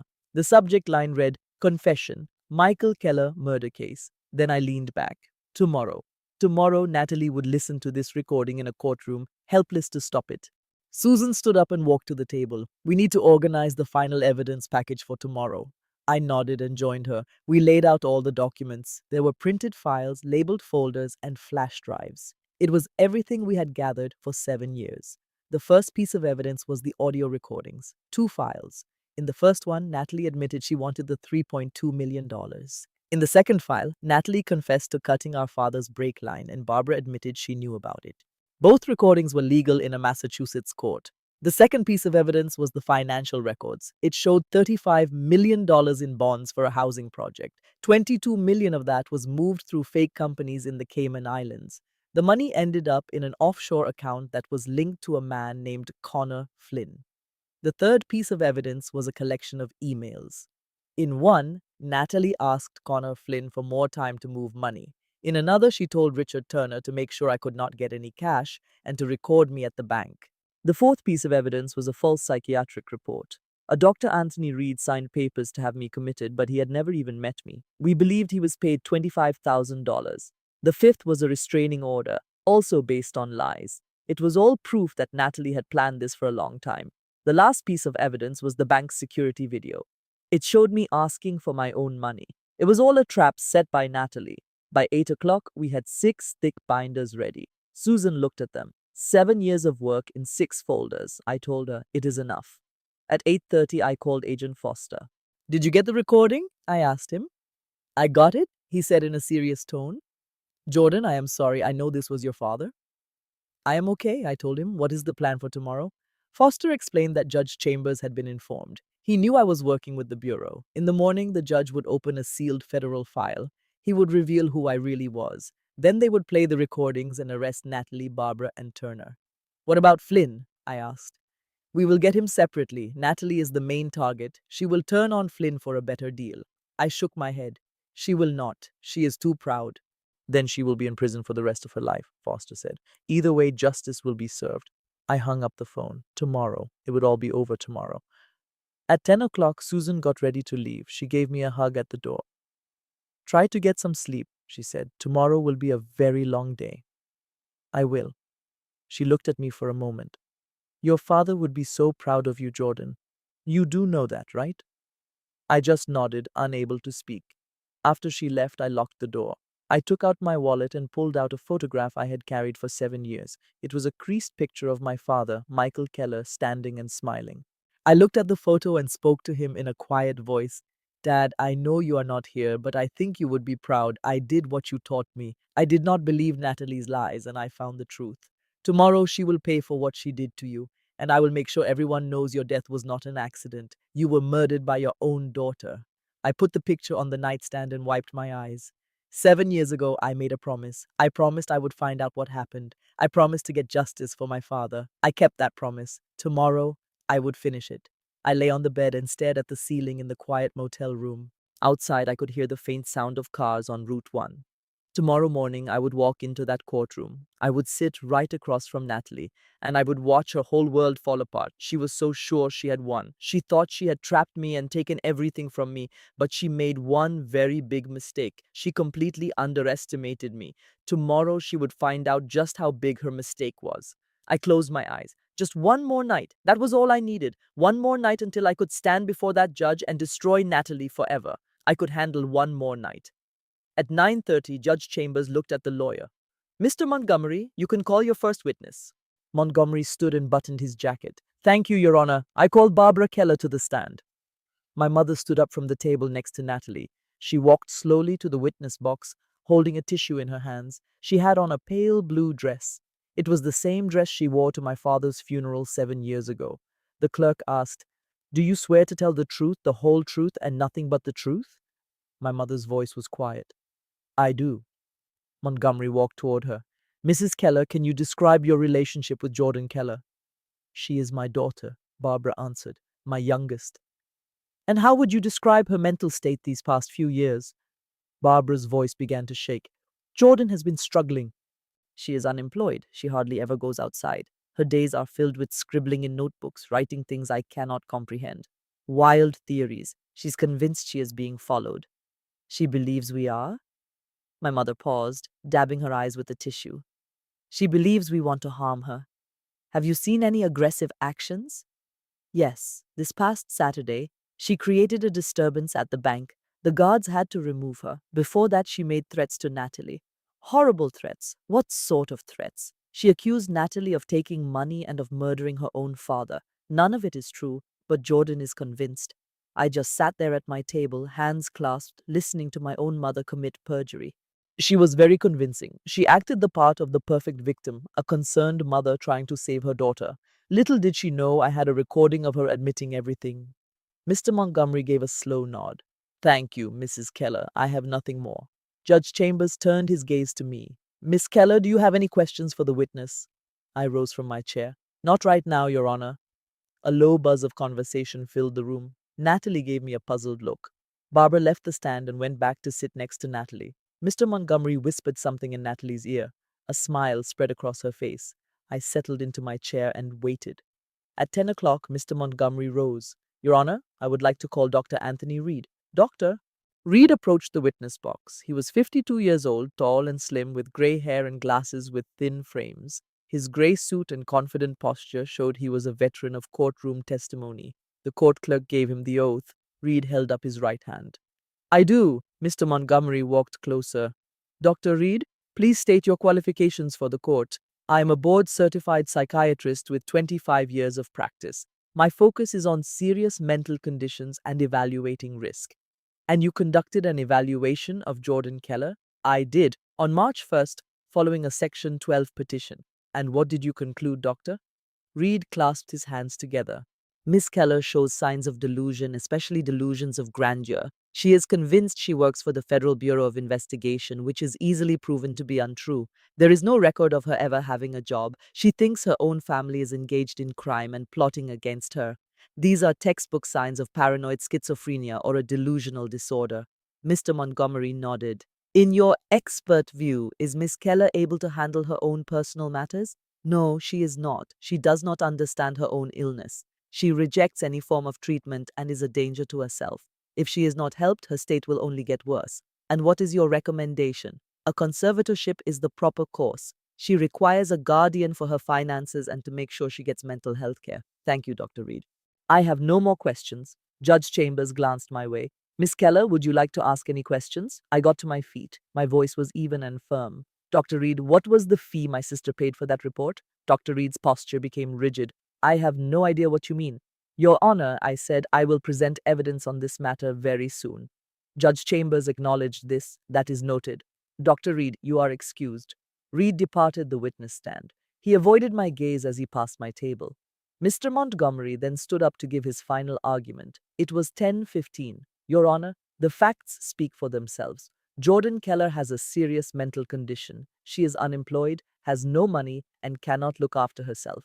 Her own mother described her strange actions. A certified psychiatrist has confirmed she has delusions, yet she will not accept help. Without a conservatorship, her decline will continue and the $3.2 million life insurance benefit will be wasted or disappear.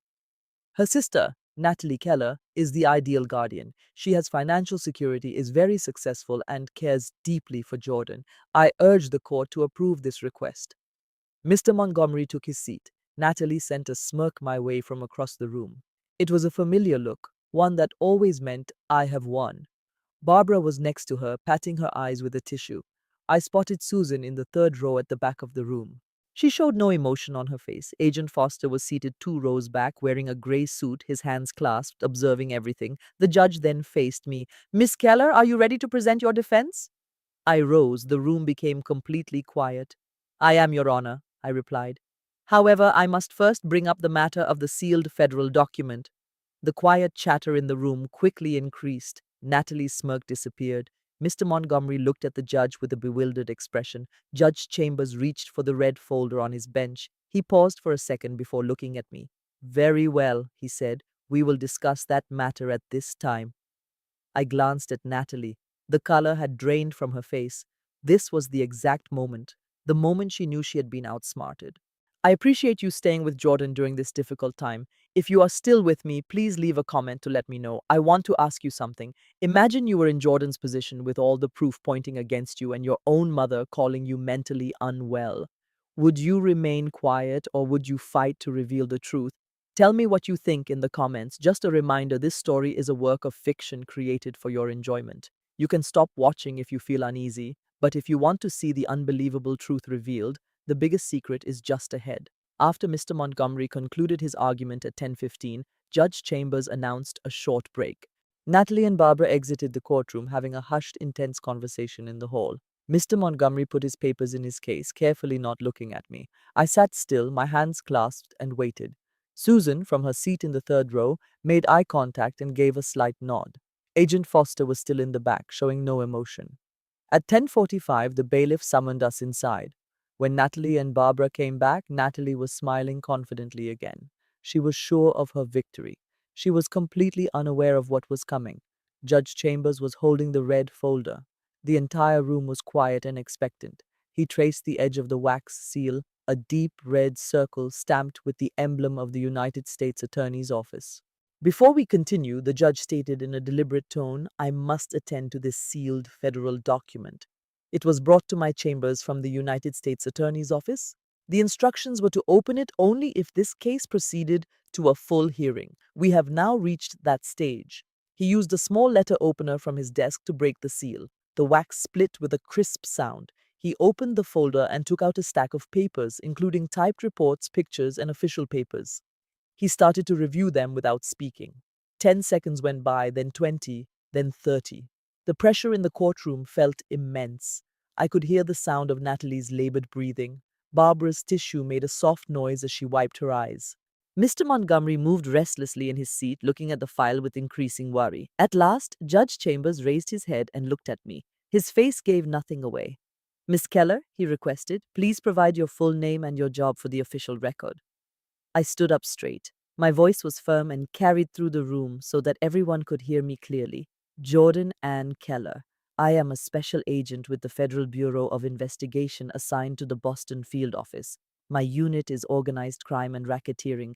My badge number is 7824 and I have 7 years of service. The courtroom was perfectly still for a second, then chaos broke out. Journalists rushed to write in their notepads. The crowd started whispering excitedly.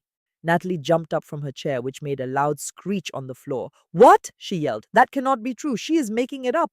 Mr. Montgomery appeared completely shocked, as if he had been hit. He tried to speak but could not. He glanced from Natalie to me and then to the judge. Your Honor, I was not aware. Judge Chambers banged his gavel hard 3 times. The sharp sounds were like shots firing in the room. Order! Everyone will be seated immediately. The noise in the courtroom gradually died down. Natalie lowered herself back into her chair. She clenched the table's edge so tightly that her knuckles turned white. Barbara sobbed without restraint, hiding her face. I remained standing, looking straight at Judge Chambers. He placed the papers on his desk and fixed his gaze on Natalie. This file states, he began, his voice icy, that Miss Jordan Keller has been an undercover operative for the Federal Bureau of Investigation since February of 2018. Her fabricated identity was a freelance data consultant with a low salary and no provable job history. Her real mission was to look into financial offenses connected to Keller Properties and Keller Development. This includes money laundering, racketeering, and wire fraud, as well as ties to organized crime, particularly Connor Flynn from the Winter Hill Criminal Organization. The blood left Natalie's face, which then turned bright red. She gritted her teeth. The judge went on, his voice sharp. The file also shows that Miss Jordan Keller was targeted by a conservatorship petition. It was filed by her sister Natalie Keller, who is the main focus of the FBI's inquiry. The request was submitted to interfere with the federal probe and to gain control of a $3.2 million life insurance payment. That money was scheduled to be given to Miss Jordan Keller on her 30th birthday. He stopped to let the meaning of his words become clear. To put it plainly, Judge Chambers declared, this court has been manipulated as part of a criminal plot. Mr. Montgomery got to his feet, his face flushed. Your Honor, I promise you I knew nothing about this. My client told me her sister was unwell and needed assistance. Mr. Montgomery, the judge cut in, your client deceived you and she deceived this court. Please take your seat, dot model.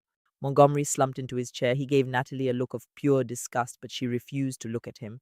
The judge then focused on the witness box. Dr. Reed, would you please stand? Dr. Reed got up from his seat. His face was white and his hands were shaking. Judge Chambers said, Doctor, you swore an oath that you evaluated Miss Keller. You told this court she had paranoid schizophrenia. You claimed her belief about being an FBI agent was a delusion. Dr. Reed gave a sharp nod. Yes, Your Honor, but Miss Keller is in fact an FBI agent. The doctor said nothing more. The judge leaned in. Dr. Reed, did Natalie Keller pay you to fake her evaluation? Dr. Reed's voice was almost a whisper. I know that I performed a proper. Judge Chambers leaned in even closer. How much did she give you? Dr. Reed swallowed nervously. His voice trembled. $25,000. The courtroom erupted into chaos once more. There were gasps and shouts as reporters wrote as fast as they could. The judge signaled to the bailiff, Marshal, take Dr. Reed into custody. The charges are perjury and conspiracy to commit fraud. The marshal acted fast, taking handcuffs from his belt. Dr. Reed offered his wrists, his face a mask of fury and shame. As they walked past Natalie, he stared at her with complete hatred. You told me this was legal, he hissed. You said, keep it moving, the marshal ordered, guiding him to the door. Natalie just stared forward, her jaw clenched and her breathing short. Judge Chambers looked back at the courtroom. Agent Foster, please rise and state your name. A man in a gray suit stood up from the back. He looked to be in his mid-40s with short hair and the calm look of a veteran lawman. He presented his badge. Special Agent Marcus Foster, FBI Boston Field Office. I am Agent Keller's supervisor. He continued. Everything the judge said is true. Agent Keller has been on an undercover mission since February of 2018. This entire hearing is part of an active investigation into obstruction of justice. Natalie slowly looked around the room. Her face was no longer pale with shock, it was red with pure anger. Our mother Barbara sat next to her, sobbing into her hands with her shoulders shaking. Montgomery was already putting his files away. He knew the case was lost. Judge Chambers then looked at me. Agent Keller, do you have more evidence to show the court? Yes, Your Honor. I reached inside my bag and took out a USB drive. I have audio files, financial records, and emails that prove my sister was involved in money laundering and racketeering. I took a breath, letting the silence hang in the air. And the murder of our father, Michael Keller, in 2018. The courtroom exploded. Reporters yelled questions. People in the audience pushed forward. Natalie lunged right at me, her face a mask of rage. Two marshals quickly grabbed her arms to hold her back. You witch! Natalie yelled. You framed me! You framed me! Judge Chambers slammed his gavel so hard the sound echoed like a gunshot. Order, Miss Natalie Keller. Sit down now, or I will have you removed from this room in handcuffs. Natalie sat down, breathing heavily, her eyes filled with hate. Her hands were trembling. Barbara was now weeping openly, her face hidden in her hands as her body shook with sobs. Montgomery stood up. Your Honor, I would like to withdraw from this case. Motion granted, the judge said. You are dismissed, Mr. Montgomery. Montgomery picked up his things and left without looking at Natalie or anyone else. Judge Chambers then turned to me, his face serious. Agent Keller, you may present your evidence. I walked to the clerk's desk and gave her the USB drive. Your Honor, I have two audio recordings to play. The first one was recorded at Cafe Nero on March 4th. The second was recorded at the Keller estate on the same day. My aunt, Susan Blake, a retired FBI agent, legally recorded both conversations. I glanced at Natalie. Her face was pale again. She knew what was about to happen. Judge Chambers gave a nod. Play the first recording. The clerk put the drive into the court system, and soon Natalie's own voice filled the entire room. The first recording from the cafe had just finished. It captured Natalie admitting the whole plan was about money. It also caught Barbara letting it slip that the company was in financial trouble. The courtroom was completely quiet. Natalie sat like a statue, her hands gripping the table. Barbara was crying softly. Judge Chambers looked over at me. Agent Keller, please continue. I walked to the front of the courtroom where a projector screen was set up. I grabbed the remote control and clicked it. The first slide came up. Your Honor, I would now like to show the financial records for the Harbor Towers project. In 2024, Boston issued $35 million in bonds for this project, which was supposed to include 40% affordable housing. Keller Properties, which Natalie Keller runs, was the main contractor. I clicked to show the next slide. The numbers on the screen told a clear story. Out of that 35 million, we can only find 13 million. The other 22 million was funneled through three fake companies in the Cayman Islands. They are called Sea Breeze Holdings, Ocean View Capital, and Blue Horizon Ventures. These companies have no offices, no staff, and no real purpose. They only exist to wash dirty money. Whispers spread through the courtroom. Natalie's voice was tense. That is not true. Judge Chambers looked at her. Miss Keller, you will get your turn to speak. Agent Keller, go on. I clicked to the next slide, which showed a chart of the money trail. This chart shows the path of the money. We can trace every single transaction. Every wire transfer was recorded, and the person who received the money in the end is Connor Flynn. He is known to be connected to the Winter Hill criminal group. The whispers in the room got louder. I looked at the crowd. Reporters were writing quickly. My Aunt Susan was in the third row, looking calm but with proud eyes. Agent Foster stood at the back, his arms crossed as he watched. I turned back to the judge. Your Honor, I will now show emails between Natalie Keller and Connor Flynn. I clicked the remote. An email message appeared on the screen and I read it out loud. On January 15th, 2025, Natalie Keller wrote to a secret email address that belongs to Connor Flynn. She wrote, and I quote, "The project is falling behind. I need more time to move the money. Can you give me 60 days?" Flynn wrote back the very next day. He said 60 days and not one more. If the police start asking questions, you are on your own. I let everyone take that in. Then I clicked to the next slide. On February 28th, the night of our mother's birthday party, Natalie sent a different email. This one went to Richard Turner, a manager at Commonwealth Bank. She wrote, "The account has been frozen. Make sure she cannot get any money, and when she comes to the bank, record everything. I need to prove she is unstable." I clicked one more time. Turner's reply showed up. He wrote back in less than an hour. He wrote, "Done. The cameras are all set. She will walk right into our trap." Judge Chambers looked at Agent Foster. "Agent Foster, has Mr. Turner been arrested?" Foster stood up. "FBI agents are heading to the bank right now, Your Honor. We expect to have him in our custody within the hour." Judge Chambers nodded. "Thank you. Agent Keller, please continue." I took a deep breath. This was the part I was not looking forward to. It was not because it would hurt Natalie, but because it would show how broken our family truly was. Your Honor, I have one last piece of evidence. It explains the motive. I clicked the remote. A new document appeared. It was an adoption certificate from the state of Massachusetts. The courtroom gasped and people shouted. Natalie's eyes grew wide in shock. Natalie Keller was adopted on March 12, 1987, I explained. She was only 3 months old. The parents who adopted her were Michael and Barbara Keller. This was always kept a family secret, but Natalie found out the truth when she was 16 years old. Barbara started sobbing. "Natalie, I am so sorry." "Be quiet, Mom," Natalie said, her voice shaking with rage. I continued, keeping my voice calm. "One week before my father passed away, he learned that Natalie had known about the adoption for years. They got into a big argument. He told her it did not change anything and that she would always be his daughter, but he also said he was going to change his will. He was worried about her spending habits and he wanted to protect the family's money." I clicked the remote again. The next document was a beneficiary change form. On February 7th, 2018, my father changed his life insurance policy. He removed Natalie Keller as the beneficiary and put Jordan Keller instead. That policy was worth $3.2 million. I paused.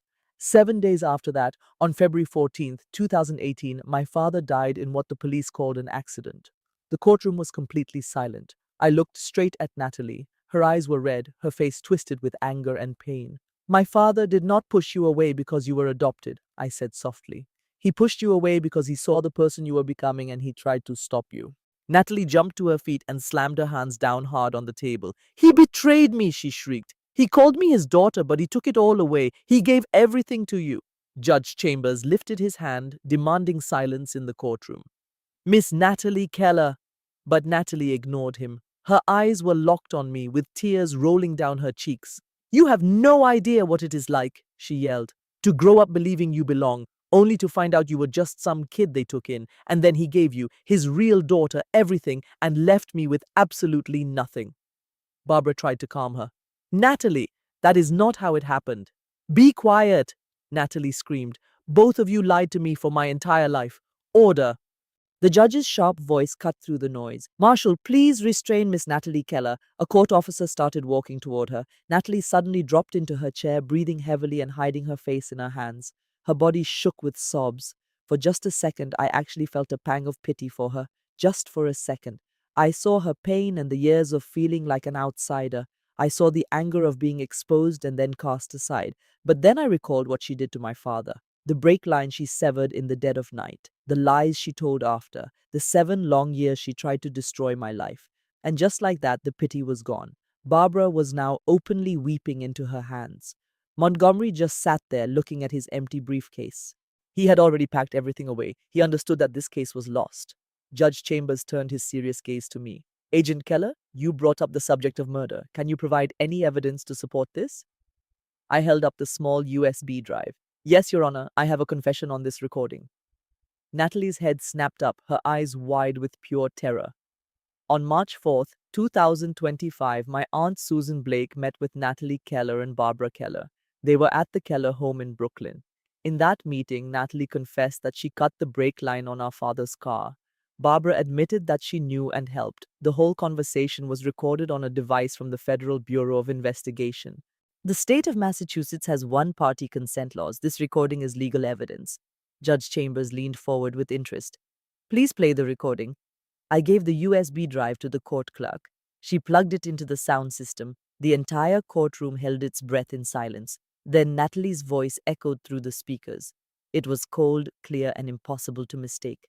I cut the brake line. It was February 14th, 2018. He was on his way to work. The brakes gave out on Route 2. His car flew off the road, hit a tree, and he died right away. The room was dead silent. Judge Chambers looked at me, waiting. Your Honor, I said, I wish to call Susan Blake to the witness stand. Susan got up from her seat in the third row. She was 58, wearing a gray blazer with her silver hair tied back. She walked to the witness box with a calm and steady presence. The clerk came over.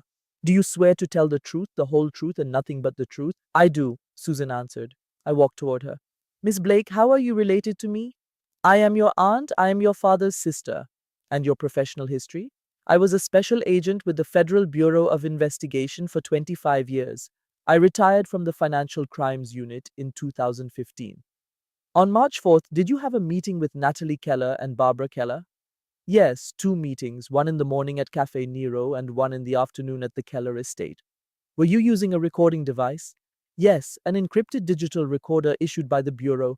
Massachusetts is a one-party consent state. The recordings are legal and can be used in court. What was the reason for this meeting? Susan's voice did not waver. To get a confession about my brother's death back in 2018, she said. A low murmur spread through the courtroom. I went to the clerk's table. Your Honor, I would like to play the recording from the second meeting. It was at the Keller estate, March 4th at 2:15 in the afternoon. Judge Chambers gave a nod. You may proceed. I put the USB drive into the system. Voices again filled the courtroom. Susan's voice was calm. What did you do? Then Natalie's voice, cold as ice. I handled it. I handled him, Michael. That was not an accident, Aunt Susan. Then Barbara's voice, full of shock. Natalie, she is aware. Mother, just look at her face. She is not surprised. Susan, what did you do? Natalie said, I cut the brake line. February 14th, 2018. He was on his way to work. The brakes stopped working on Route 2. He drove off the road, crashed into a tree, and was killed on impact. I stood perfectly still, my hands at my sides. I was listening to my own sister admit to murdering our father. Barbara's voice was a sob. We had no other option, Susan. We just… Barbara, I knew what she was planning to do, and I did nothing to stop her, Natalie added. Mother helped me. She was the one who let me into the garage that night. She made sure the security cameras were turned off, and after he died, we acted like a grieving family. The police never thought it was us. Susan asked, Why? Why would you kill your own father? Natalie laughed a little. Because he was going to disinherit me. 2 weeks before he died, he told me he was changing his will. Everything was going to Jordan. The business, the house, the life insurance money. I would have received nothing, so I made sure that would not happen. Barbara's voice was desperate, but it did not work. He had already changed the beneficiary a week before he died. We did not find out until after he was gone, Natalie. By then it was too late. So I waited 7 years. I waited for Jordan to turn 30. I waited for that $3.2 million to be released. And now I am going to get it. The recording stopped playing. The courtroom was in complete and total silence. Judge Chambers leaned back in his chair. He stared at Natalie for a very long time, and then he looked at me. Marshal, he said in a quiet voice, please take Barbara Keller and Natalie Keller into custody. The charges are first-degree murder, conspiracy to commit murder, and obstruction of justice. The marshal began to walk forward. Two federal agents stood up from the back of the room. Natalie jumped up from her seat. No, no, this cannot be happening. One of the agents grabbed her arm. Natalie Keller, you are under arrest for the murder of Michael Keller. You have the right to remain silent. Anything you say can and will be used against you in a court of law. You have the right to an attorney. If you cannot afford an attorney, one will be provided for you. Her hands were pulled firmly behind her back. The sound of handcuffs clicked shut. She glared at me, her eyes burning with pure hatred. You did this, she said, her voice trembling. You are the one who destroyed this family. I looked right back at her.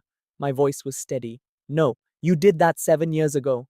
Barbara cried as the second agent put handcuffs on her. She did not fight back. She just stood still as tears streamed down her face. I am sorry, she said, looking at me. Jordan, I am so very sorry. I never meant for. You had 7 years to tell me the truth, Mom, I said. My voice was empty of all emotion. You decided not to. The agents walked them toward the courtroom doors. Natalie fought against them. Barbara just walked slowly with her head down. The room exploded with noise from reporters shouting and cameras flashing. Judge Chambers slammed his gavel down once, hard. Order! The doors shut behind them. The judge turned back to the court.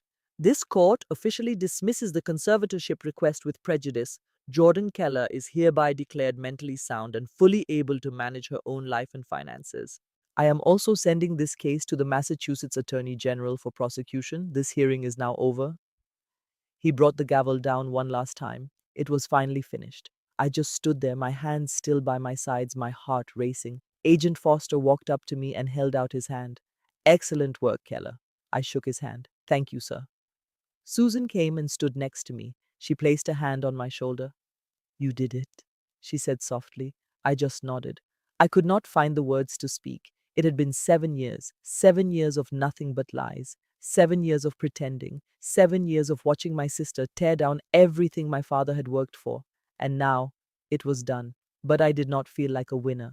I did not feel like I had been proven right. I just felt exhausted.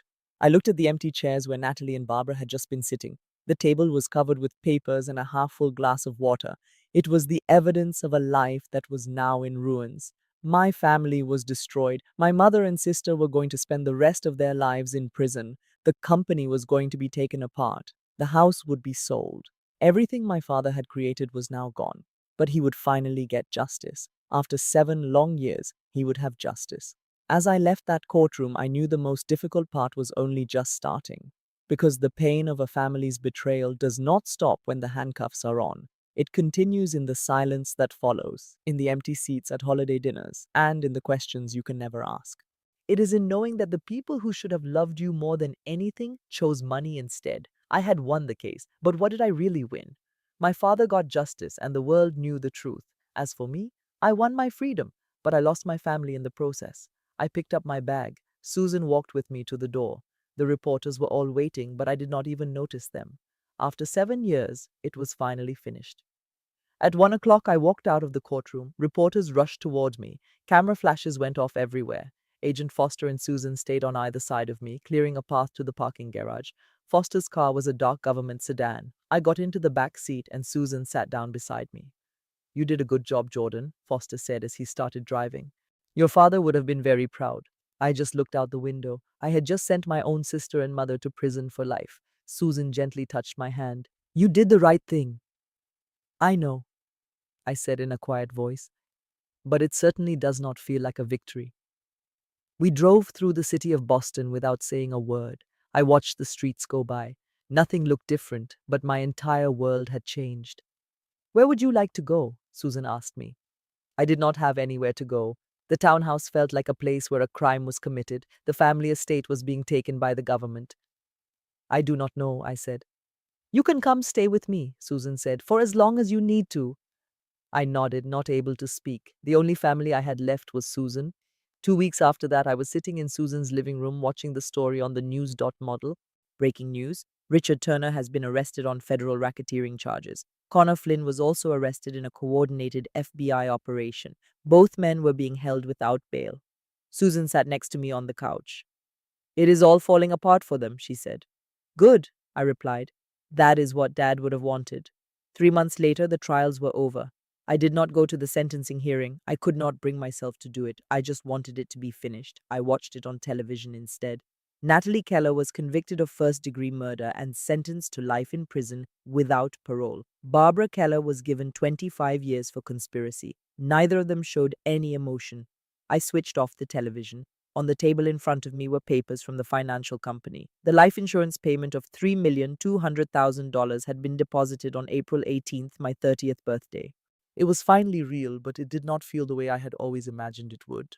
6 months later, I stood before Harbor Towers. The buildings were complete. Two modern glass towers rose against the September sky. A banner read, Harbor Towers Affordable Housing Project, 120 families funded by the Michael Keller Memorial Fund. I donated $1 million to finish the project Natalie tried to destroy. The city renamed it for my father. Susan stood next to me. Your father would be so proud. I hope so, I said. I wanted to create something meaningful that he would have supported. You provided homes for 120 families, and you brought your father justice. Through the windows, I saw families moving in. Children ran through the rooms and parents carried in boxes, starting their new lives. Do you think he knew? I asked. Before he died, did he know Natalie planned to kill him? Susan was quiet for a moment. I think he suspected it. That is why he changed the beneficiary. He wanted to protect you. I miss him. I know, she said. I do too. We watched a little girl chase a soccer ball in the courtyard. Her mother called out to her as their laughter echoed. This was what my father truly wanted. Not money or the company, just people having homes. What will you do now? Susan asked. I resigned from the bureau last month. 7 years undercover is enough time. I need to discover who I am without a cover story. As for the money, I am keeping 2.2 million. I am going to travel to see the places Dad always talked about. Italy, Greece, Japan, and after that maybe I will start over in a new place. Susan smiled. Can I visit? For the first time in months, I genuinely smiled back. Yes, I would like that. We turned to go. As we walked away, I looked back one last time. The sun was setting behind the buildings, creating long shadows. Families were still moving in, still laughing, still beginning. 7 years ago, I made a promise to my father that I would find the truth, and I did. Natalie would spend her life in prison. Barbara would too. The company was dissolved. The house was sold. Everything was gone. But Harbor Towers stood tall. 120 families had homes. My father's name was honored. And after 7 years of lies, the truth was finally revealed. Now it was time to make a new promise, this time to myself. I would live, not as an undercover agent, not as a daughter or a sister, but just as Jordan. I looked up at the sky. The clouds were beginning to part. Sunlight streamed down. For the first time in 7 years, I could actually breathe.